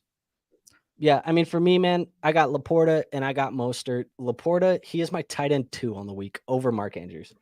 So I am very high on Laporta this week. But yeah, man, I like Mostert this week. But I bought very low on JT in a dynasty league 3 or 4 weeks ago, and it's feeling really good. I sent James Cook in a second for Jonathan Taylor, and it got accepted very quickly. I think the guy was just sick and tired of waiting on JT, and then like 2 days later, they announced he was coming back to the team, and he got his extension. So Tingley says, yeah, because I've had Pacheco at flex for weeks now. ETN and Kamara are starting. Was looking to upgrade wide receivers, starting with Puka and Devontae Smith, but no one's biting. More Pacheco for me. So, I mean, it looks like he's trying to get another wide receiver. Devontae Smith's kind of been a disappointment. You're trying to move Pacheco for a receiver. I don't think it's bad to flex Pacheco. No, I don't either. But I understand why you're trying to go get a wide receiver. But maybe you'll get more biters after this week if he has a big game. Ronnie says, does for me, I have Kirk. About the weather. Yeah. Okay. Fair enough. Jeff Wilson Jr. have more touches this week since Mostert is hurt. Well, you would think, but that's not seemingly when Mostert was kind of down. What they went more with Ahmed is what ended up happening. So it's hard for 100 guys they can play. So until we see Jeff Wilson Jr. get in there, have, you know, a 2-tutty performance, it's hard because you assume he's like the goal line backs. You're like, oh, like if they're going to be doing this 2 running back system, like Jeff Wilson, high potential, if they're doing it with the Raheem Mostert, but it's like, no, if Devon's not in there, Raheem Mostert's the bell cow. Yeah, I agree. And Mostert keeps scoring touchdowns, man. It's hard to bench a guy who keeps getting in the end zone. Now, Tingley says, traded Pittman and Henry for Kupp. Thoughts? Overpay or a decent trade? I got Swift, Saquon, Hunt, and Connor, Tyreek, Myers, Hollywood, and Dobbs. So, do I think that's an overpay? I think maybe it's slightly. Mm-hmm. I don't think you have to. I don't think you can get Kupp without a slight overpay, honestly. I think there's 2 parts to this. Is it a slight overpay? Yes. Does it make your team's upside and make your team better? Yes. So therefore, it is a good move for you. But like if we're talking on a basis of I can't see the rest of your team and I'm looking at the trade directly, yes, it's a slight overpay, but I like it for your team. Yeah, exactly. And you have the running back depth that you're going to be fine. Swift, Saquon, Hunt, and Connor, when he comes back, you're going to be fine, I think, at that running back position. So you upgrade from Pittman to Kupp. You're probably going from a guy who can score, what, Caleb, 10 to 15 points per game to a guy who's going to give you 20 plus points per game every week. Yeah, easily. So yeah, definitely upgrades that wide receiver position for you. So Solar says, any suggestions for my team? I have Barkley, Mostert, JT, Swift, Pacheco, A-Chain, holy hell, Chase, Hill, AJ, Thielen, Evans, Laporta, Waller, Mahomes, and Goff. Solar, is this better be dynasty and or a 6-man league? I don't know how you have all these guys. Holy hell. Any suggestions for that team? Go win your championship.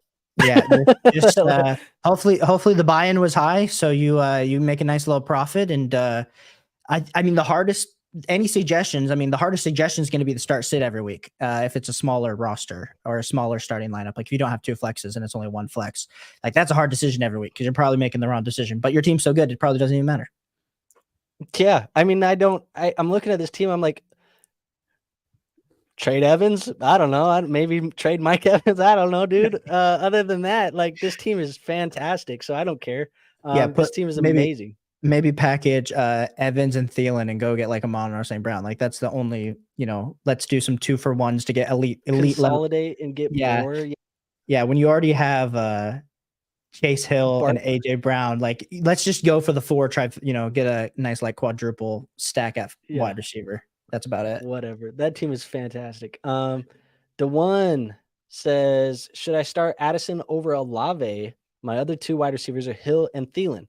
Thielen, I feel like I have to start full PPR. Yeah, I have Thielen ahead of Olave, so I like that for you, DeJuan. And then should I start Addison? I would be starting Addison over Olave. So funny enough, I actually have Thielen one spot over Olave. Thielen's my wide receiver 14 this week. Olave's my wide receiver 15. Addison is my wide receiver 23. So I would be going Olave over Addison. And yeah, I would start Hill and Thielen. So whatever you want to do, like we said, you blame the other one, whoever doesn't score. Because I put myself on Chris Olave in an earlier question, and here I'm putting myself on Jordan Addison. So we'll see. Hey, it's all dependent, I guess, sometimes, right? I don't know.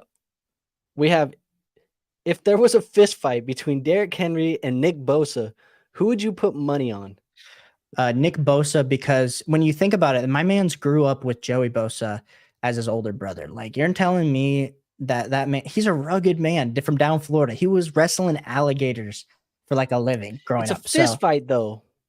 But that's the thing, though, because Derrick Henry, as much as he's muscular, it's like he's like the typical bodybuilder where he's like, okay, first off, he is strong, but like, you know what I'm saying? So I'm just saying, like, we see Nick Bosa, he's always doing he's handsy when he's a defensive end. So I'm putting my money on Nick Bosa.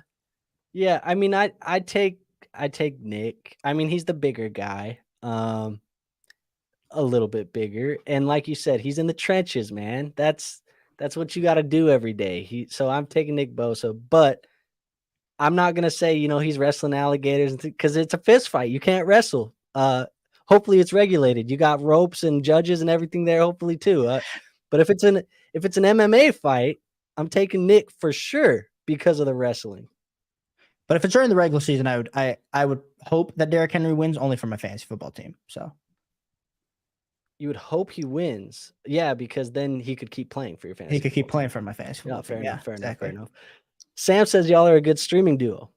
Well, Andrew, it took me. I had to offer him a pretty huge compensation package for him to jump on stream tonight. So just be happy that instead of going to Starbucks today, I donated those proceeds to Andrew's YouTube channel.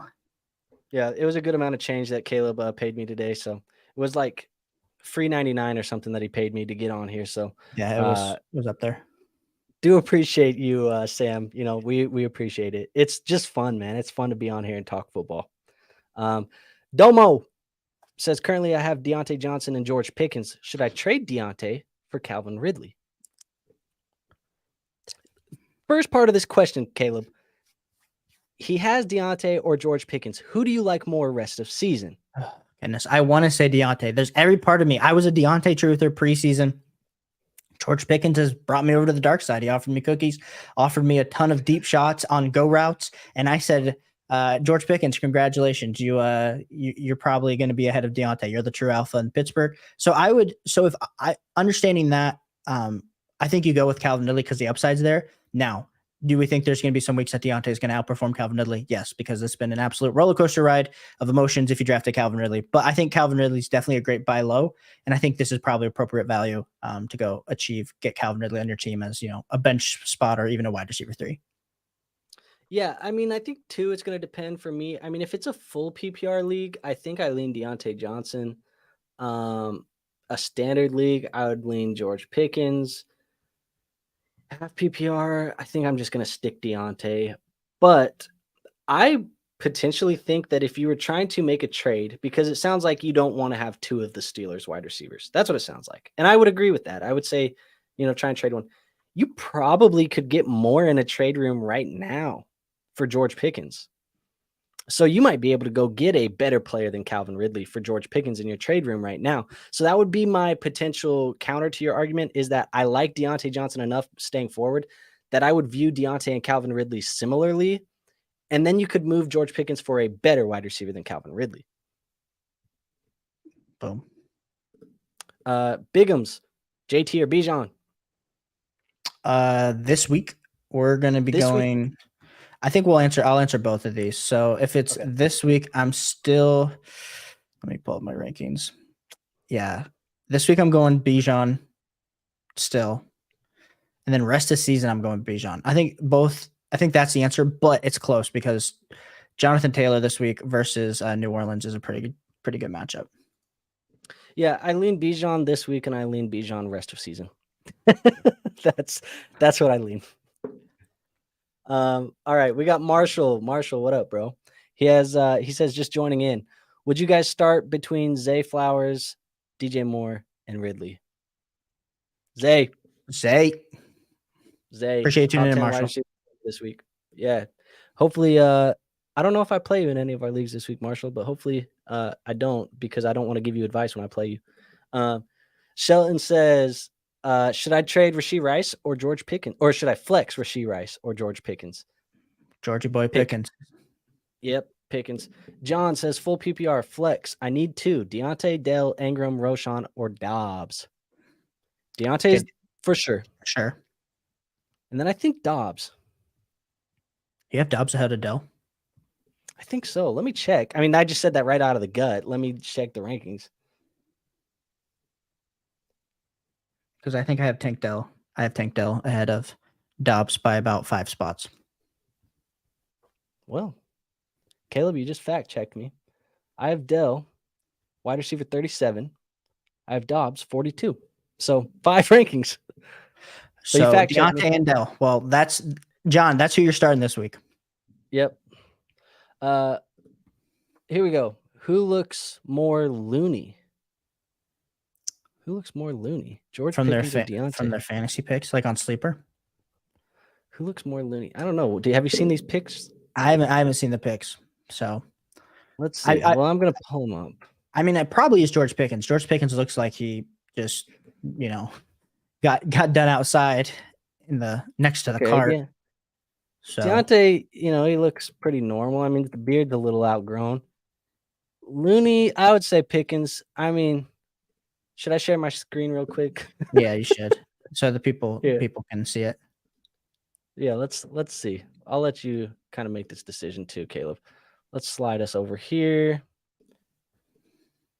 Let's put this right here. So here's George. Some white teeth, though. He uses some nice teeth whitener.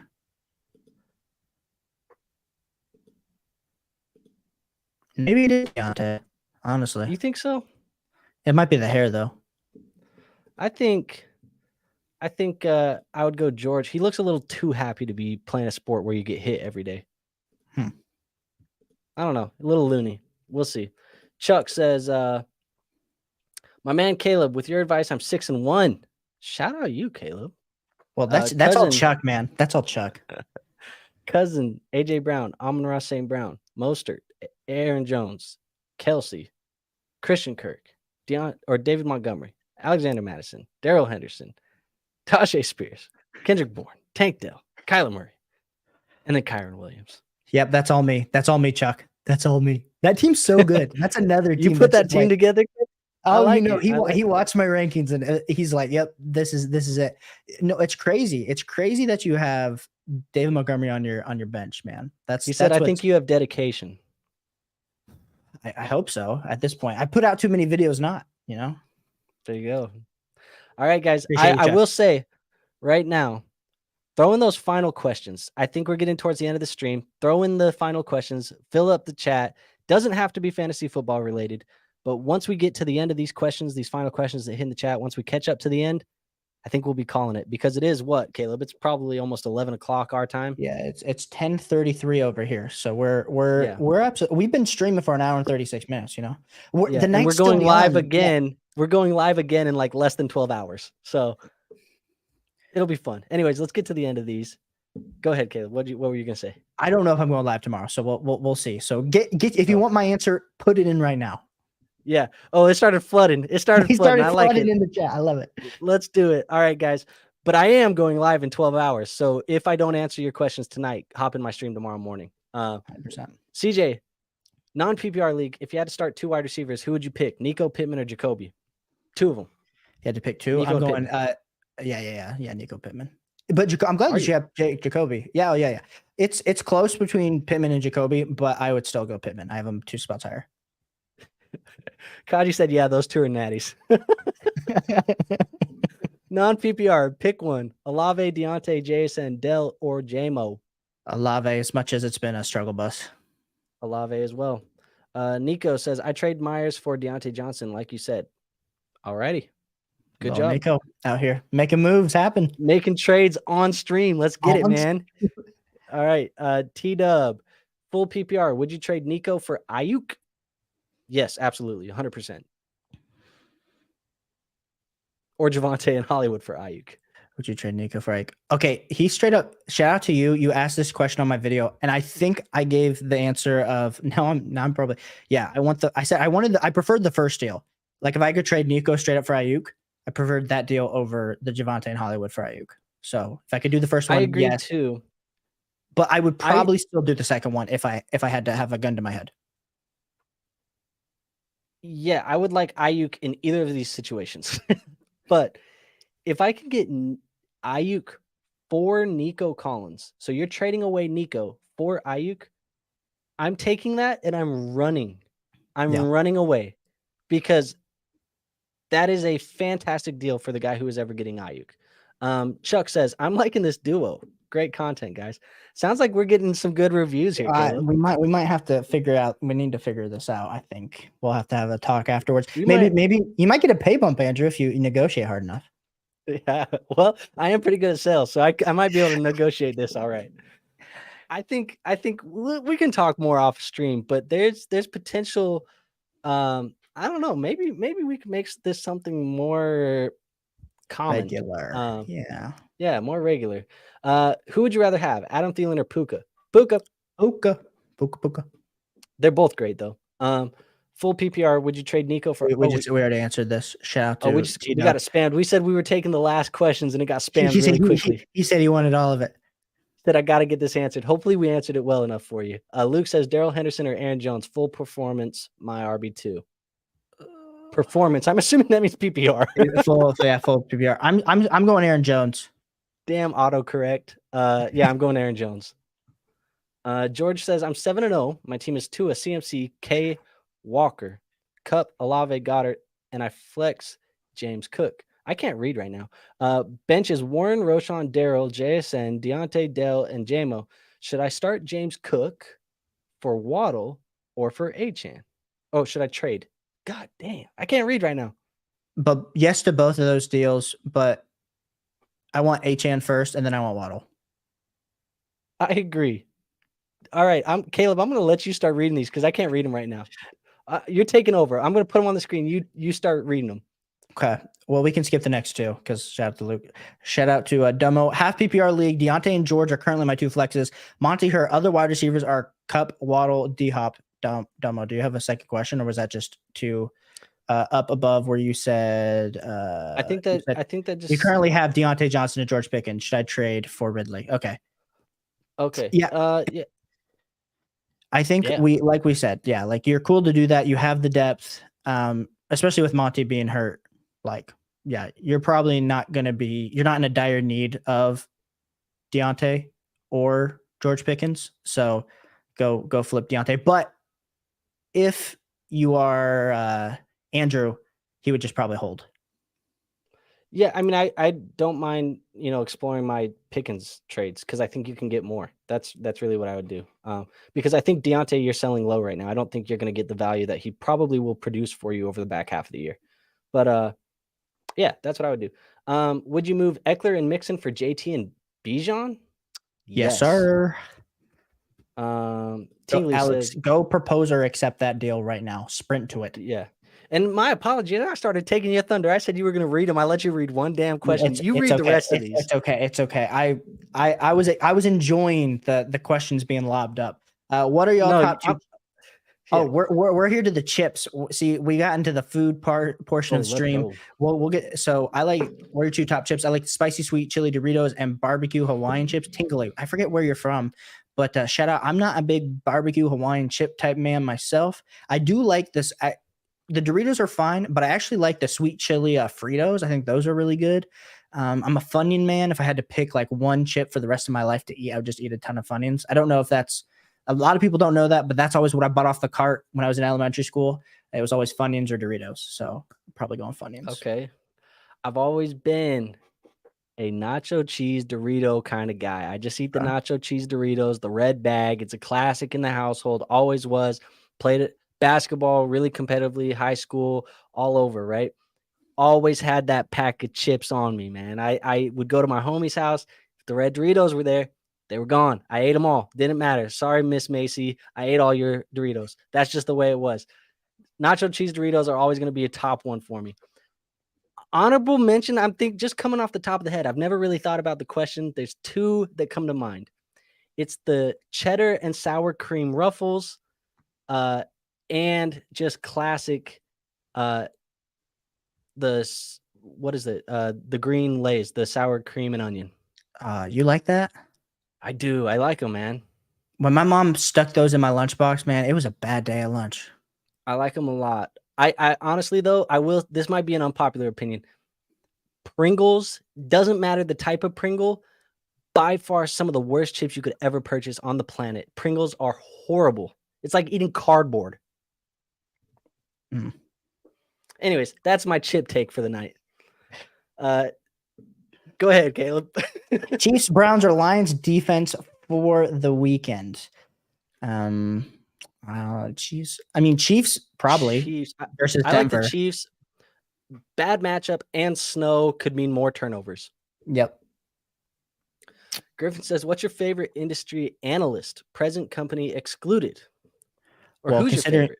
Well, just to be clear, we are both independent by ourselves, so it can't technically be either of us because we run our own companies.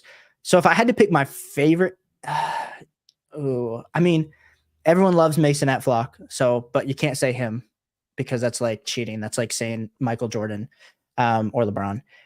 I'm going to go with Ron Stewart as my favorite industry analyst. I think he's like the smartest, dopest dude, really analytical, has a ton of spreadsheets, can back up his data really well. So either him, and I'll give my honorable mention probably to Matt Harmon. I like Matt Harmon. 3 companies / people come to mind when you talk about this question.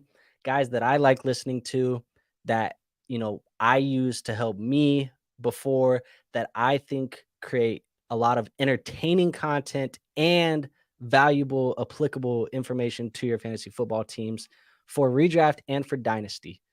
First one that comes to mind, I think these guys are some of the best in the industry. They set the example for what a entertaining show should be, far in, far out, every single time. It's the fantasy footballers. Fantasy footballers are incredible at what they do. Like all 3 of those guys, super entertaining. They bring a lot of data, and they are inspiration for what you should want to do as far as a fantasy football company, expanding the revenue avenues that you can see, some of the other stuff like that. I love the fantasy footballers. Destination Devi, Ray GQ. He's a beast. Love Ray. Incredible person. Great guy. Had plenty of conversations with Ray. Done videos with Ray. So if you haven't seen, some of those, go watch those. Ray GQ is awesome. Great in the, he's done the Devi space, the dynasty space. He's good in the sports gambling market. Some of the other stuff, like Ray's super entertaining. Love what Ray does. And last but not least, some of the best, I think, in the dynasty fantasy football space, those guys over at Dynasty Nerds, Rich, Garrett, Jared Wackerly, all those guys are good. Garrett specifically, done videos with Garrett Price. Garrett Price is an awesome dude, really great person. So those are the 3 guys and 3 companies that I like to listen to in the fantasy football space. Great question. Yeah, that was an awesome question. Vaughn says, should I trade Higgins for Cooper? I want T. Higgins. I agree. As much as that's not probably, people would say, well, you're an idiot because T. Higgins sucks. Like, yeah, he sucked. But I think the upside is there for Higgins over Amari Cooper rest of the season. Yeah. Chuck said he was liking the duo. He said it's great content. Griffin says he agrees the duo is strong. And Ronnie says he totally agrees. So wow. lots of love in here today, guys. Appreciate you guys. Like we said, we'll consider, maybe making something a little more routine.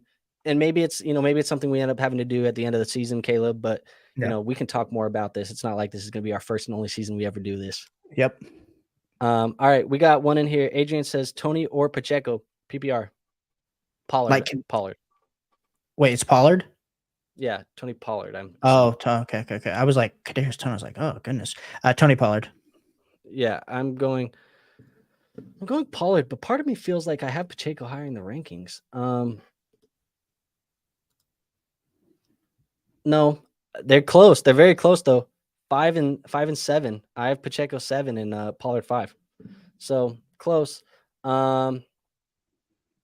Griffin says these chip takes are shocking, to say the least. Oh my gosh. Dude, I have something in my eye. I feel like I'm about to start crying. Nico says, guy offered me my Waddle and Stroud for his Herbert. What you think? No, No, that's too I much. wouldn't. I wouldn't. Waddle's too good of a receiver to give in that type of an Yeah, upgrade. you're giving a top like 13, 14 wide receiver with a top 10 quarterback to only get up to like QB, what we were saying, like top six. Six. I still have Lamar over Herbert. So it's not worth it to go from Stroud at like 9. Like you would have to be that deal. You could convince me for Lamar on that deal, but not for Justin Herbert. Agree. Griffin says salt and vinegar all day. Dude, okay, Griffin, don't unsubscribe when I say this. All right, Griffin, because I like seeing you in here. I like that you're always a part of the streams. Salt and vinegar is horrible. It is so bad. I hate salt and vinegar chips. Griffin. Anyways, Griffin, the other Griffin. It's like Griffin Central over here times 2. I love it. Griffin Falk says, do I dare start Dameon Pierce? Stop. Well, Stop it. Griffin, I need you to just back up for a second. I understand that Bijan Robinson is like the girlfriend who you were super excited about. She was the 10 out of 10 that you somehow said yes to you in high school. And then all of a sudden you go out. I mean, granted, you at this point, Bijan's had a bunch of good weeks. So you went on a few dates, but then you decide to go to Buffalo Wild Wings and she starts talking to the star basketball player and you feel like you're screwed. Like just because there was one bad week, which we clearly didn't know he was sick and the NFL didn't know he was sick either. Like that should have been reported. They got kind of whatever. Arthur Smith doesn't care about our fantasy football teams. You have to still start Bijan because Dameon Pierce at this point is getting out-touched by Devin Singletary. So if it was like, do I start, Bijan or DeAndre Swift? I think that would be like a question you could have, but not over Dameon Pierce. No. Dameon Pierce, you're probably going to be dropping Dameon Pierce after this week, honestly. Short answer to this question is hell no. Hell no. You do not start Dameon Pierce over Bijan this week. And I appreciate you asking the question. The reality is that Dameon Pierce, like Caleb has stated, it's just not been good for Dameon Pierce. Bijan Robinson, we had the fluky week last week. It burnt a lot of people. A lot of people feeling real negative about Bijan right now. I don't expect that to be the norm.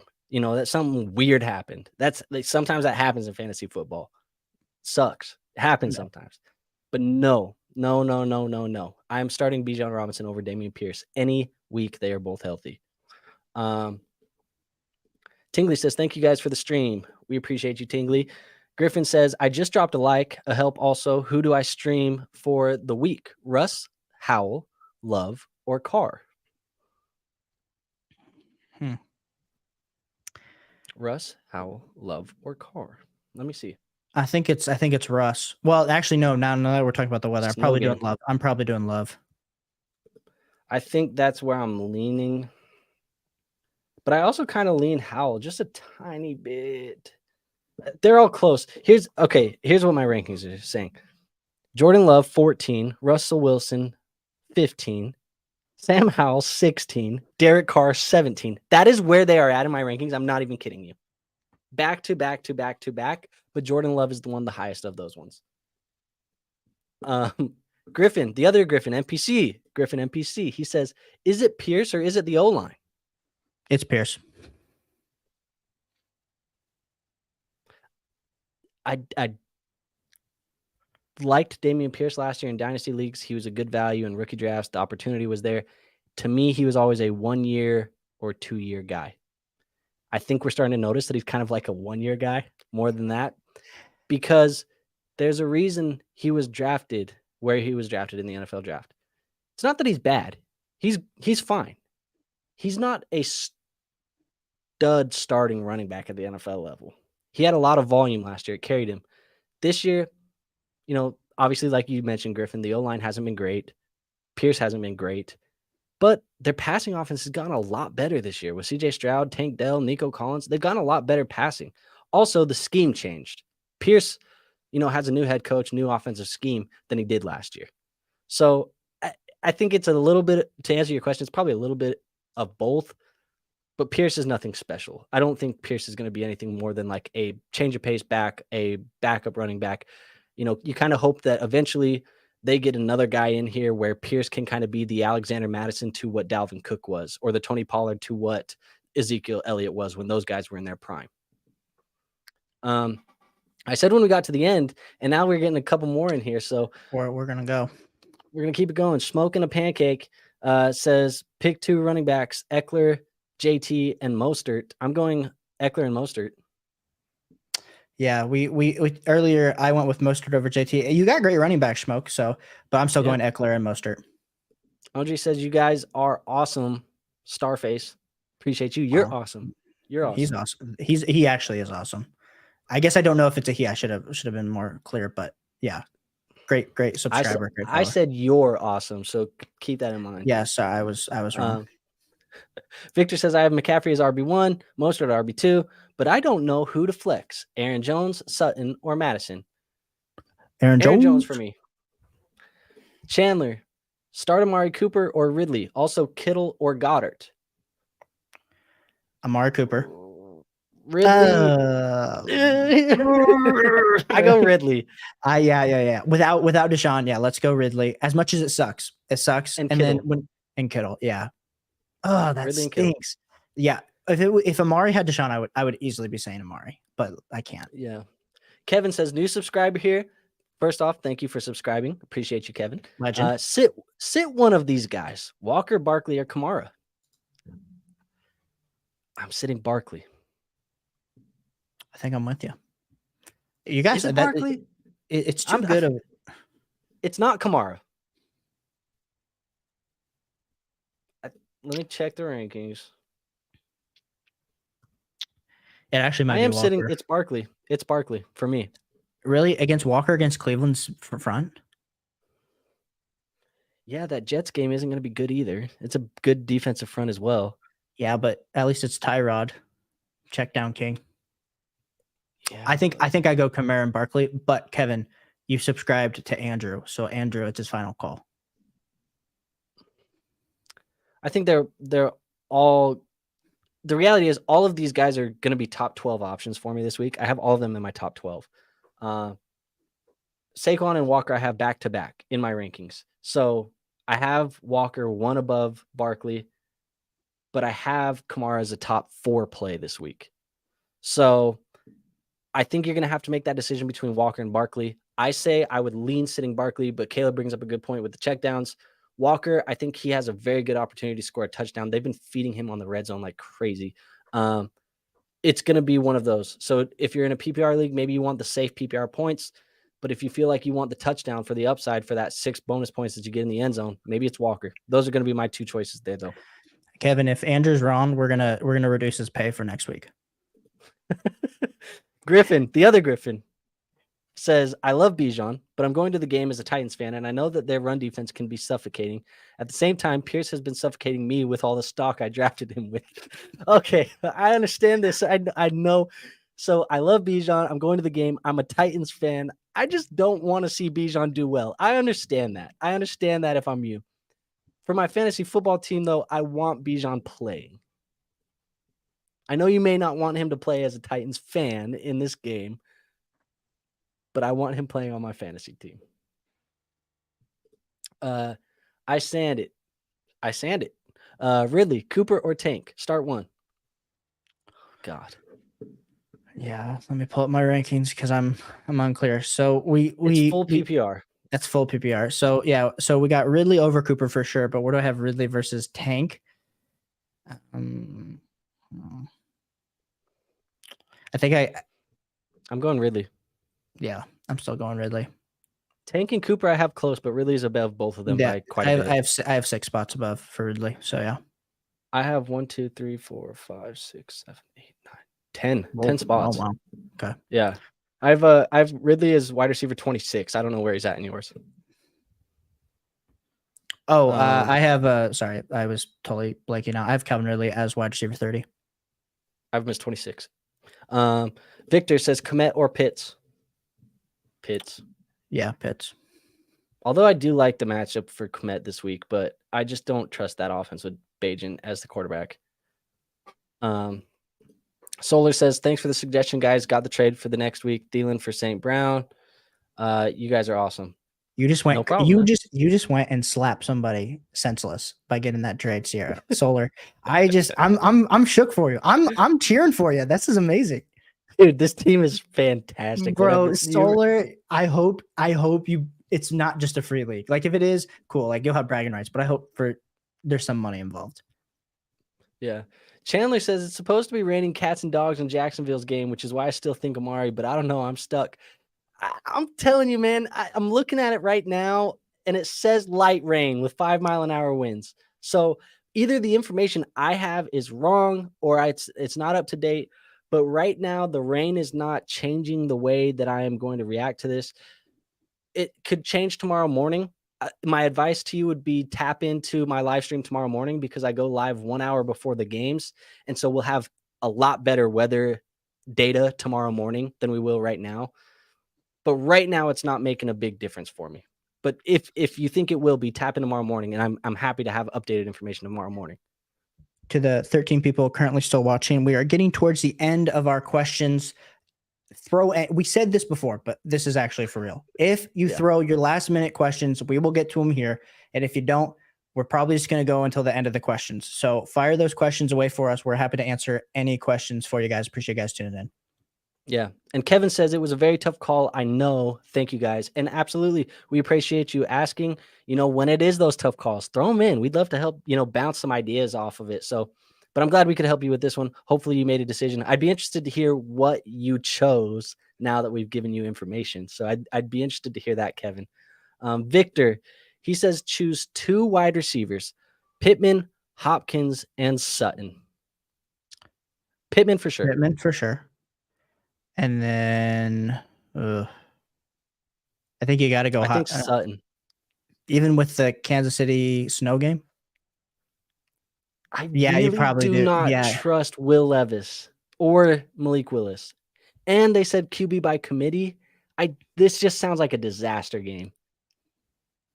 I'm with you then. I'll jump on the Sutton bandwagon over Hopkins. But yeah, because at the same time, I don't trust Levis throwing the ball out here. I don't. And Sutton has been pretty decent in the red zone this year. He's been pretty decent. So there's a chance he catches a touchdown, even if it's a snow game.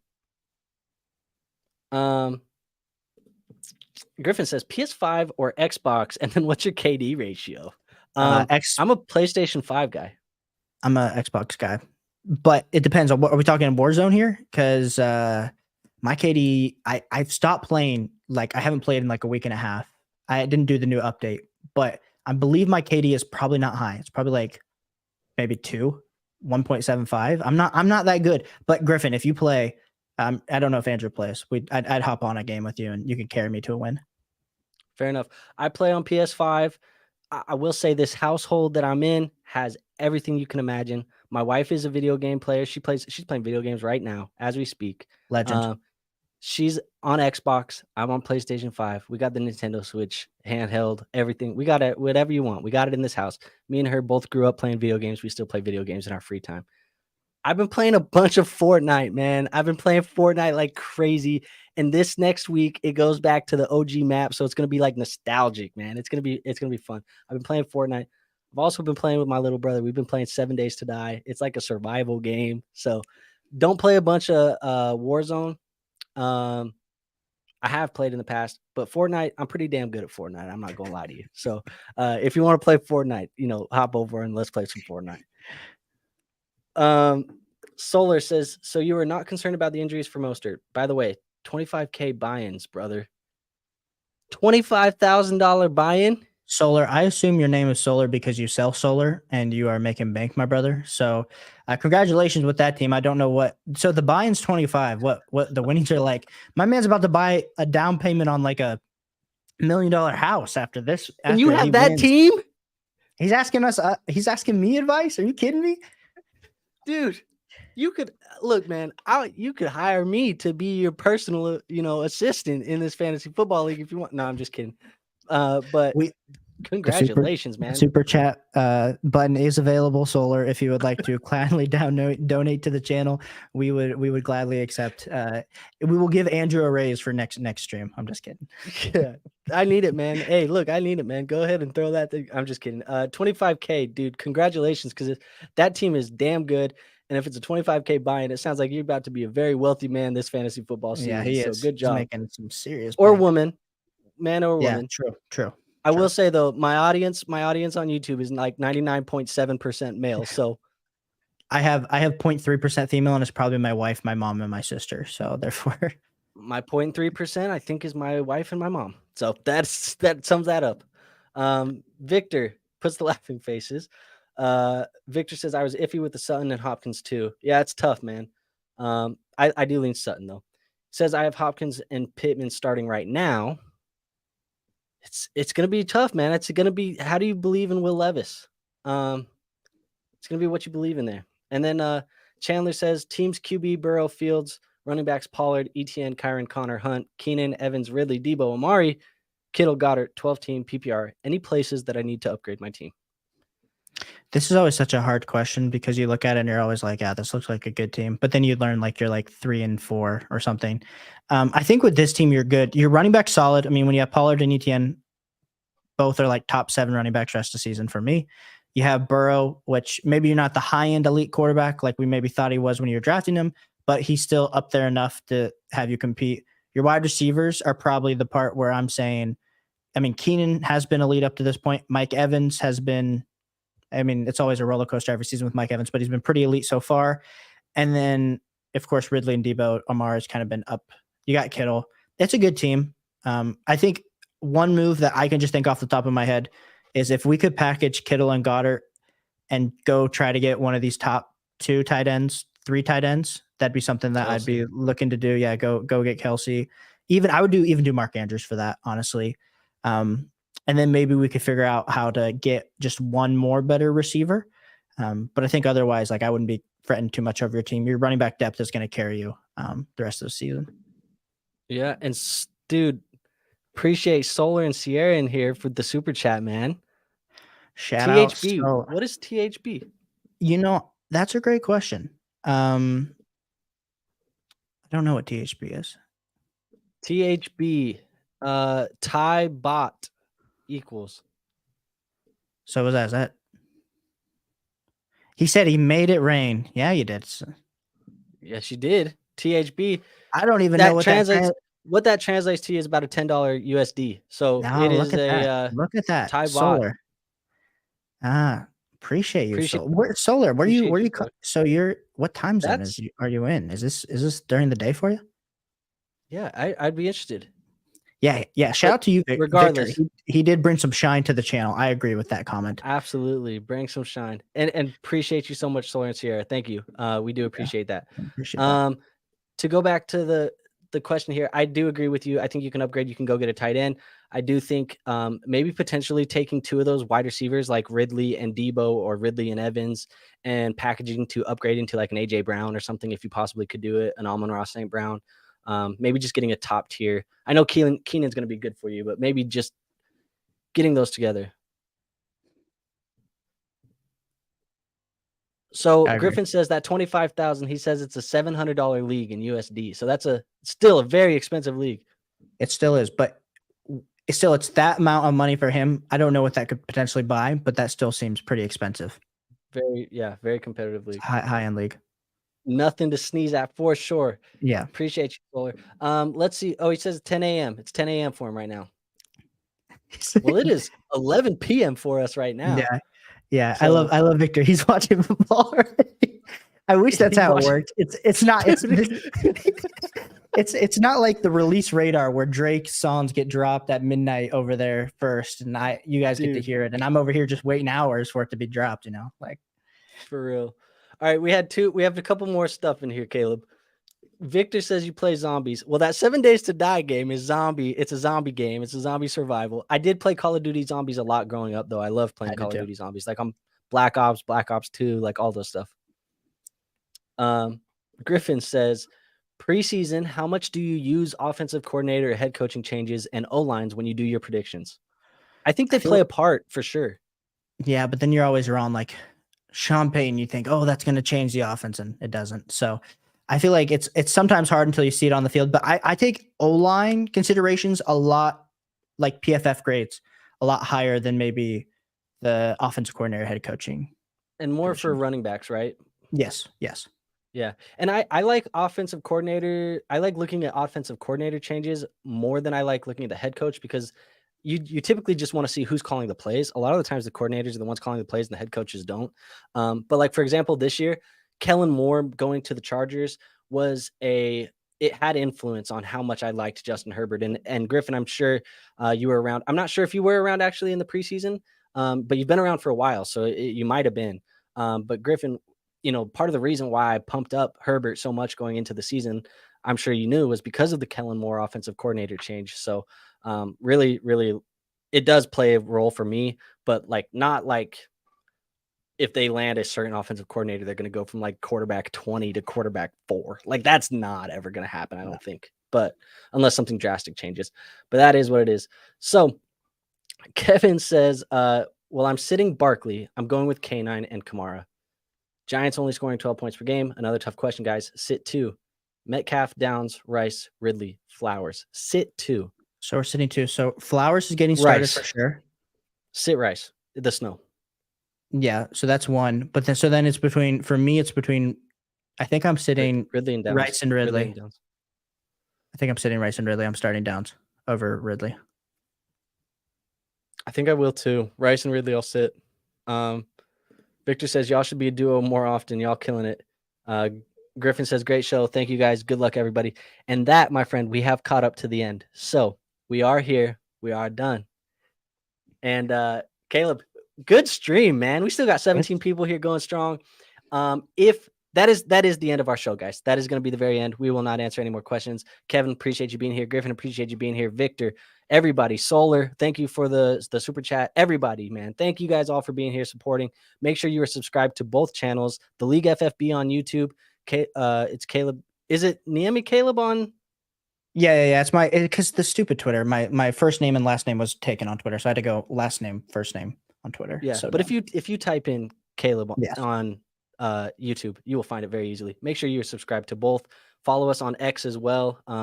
And really, Caleb, thank you for joining me today, and thank you for allowing me to join you. And easily. The people want it, man. The people want more often. They're going to be begging for it. I don't know. I think I made a mistake. Now they're never going to want to just hear me ever again. So they're going to want it both of us, but we'll have to figure it out because we do what the people want. That's what we do. Absolutely. Well, anyways, thank you, everybody. If you didn't get your questions answered and you have more questions or you need things figured out tomorrow before game time, Caleb said he's not sure if he's going live, but I for sure am going live. So hop over to the League FFB 1 hour before game time. I'll be live. I'll be there to answer your questions if you need them. But all right, man. Appreciate it. Catch ya. Thanks, guys.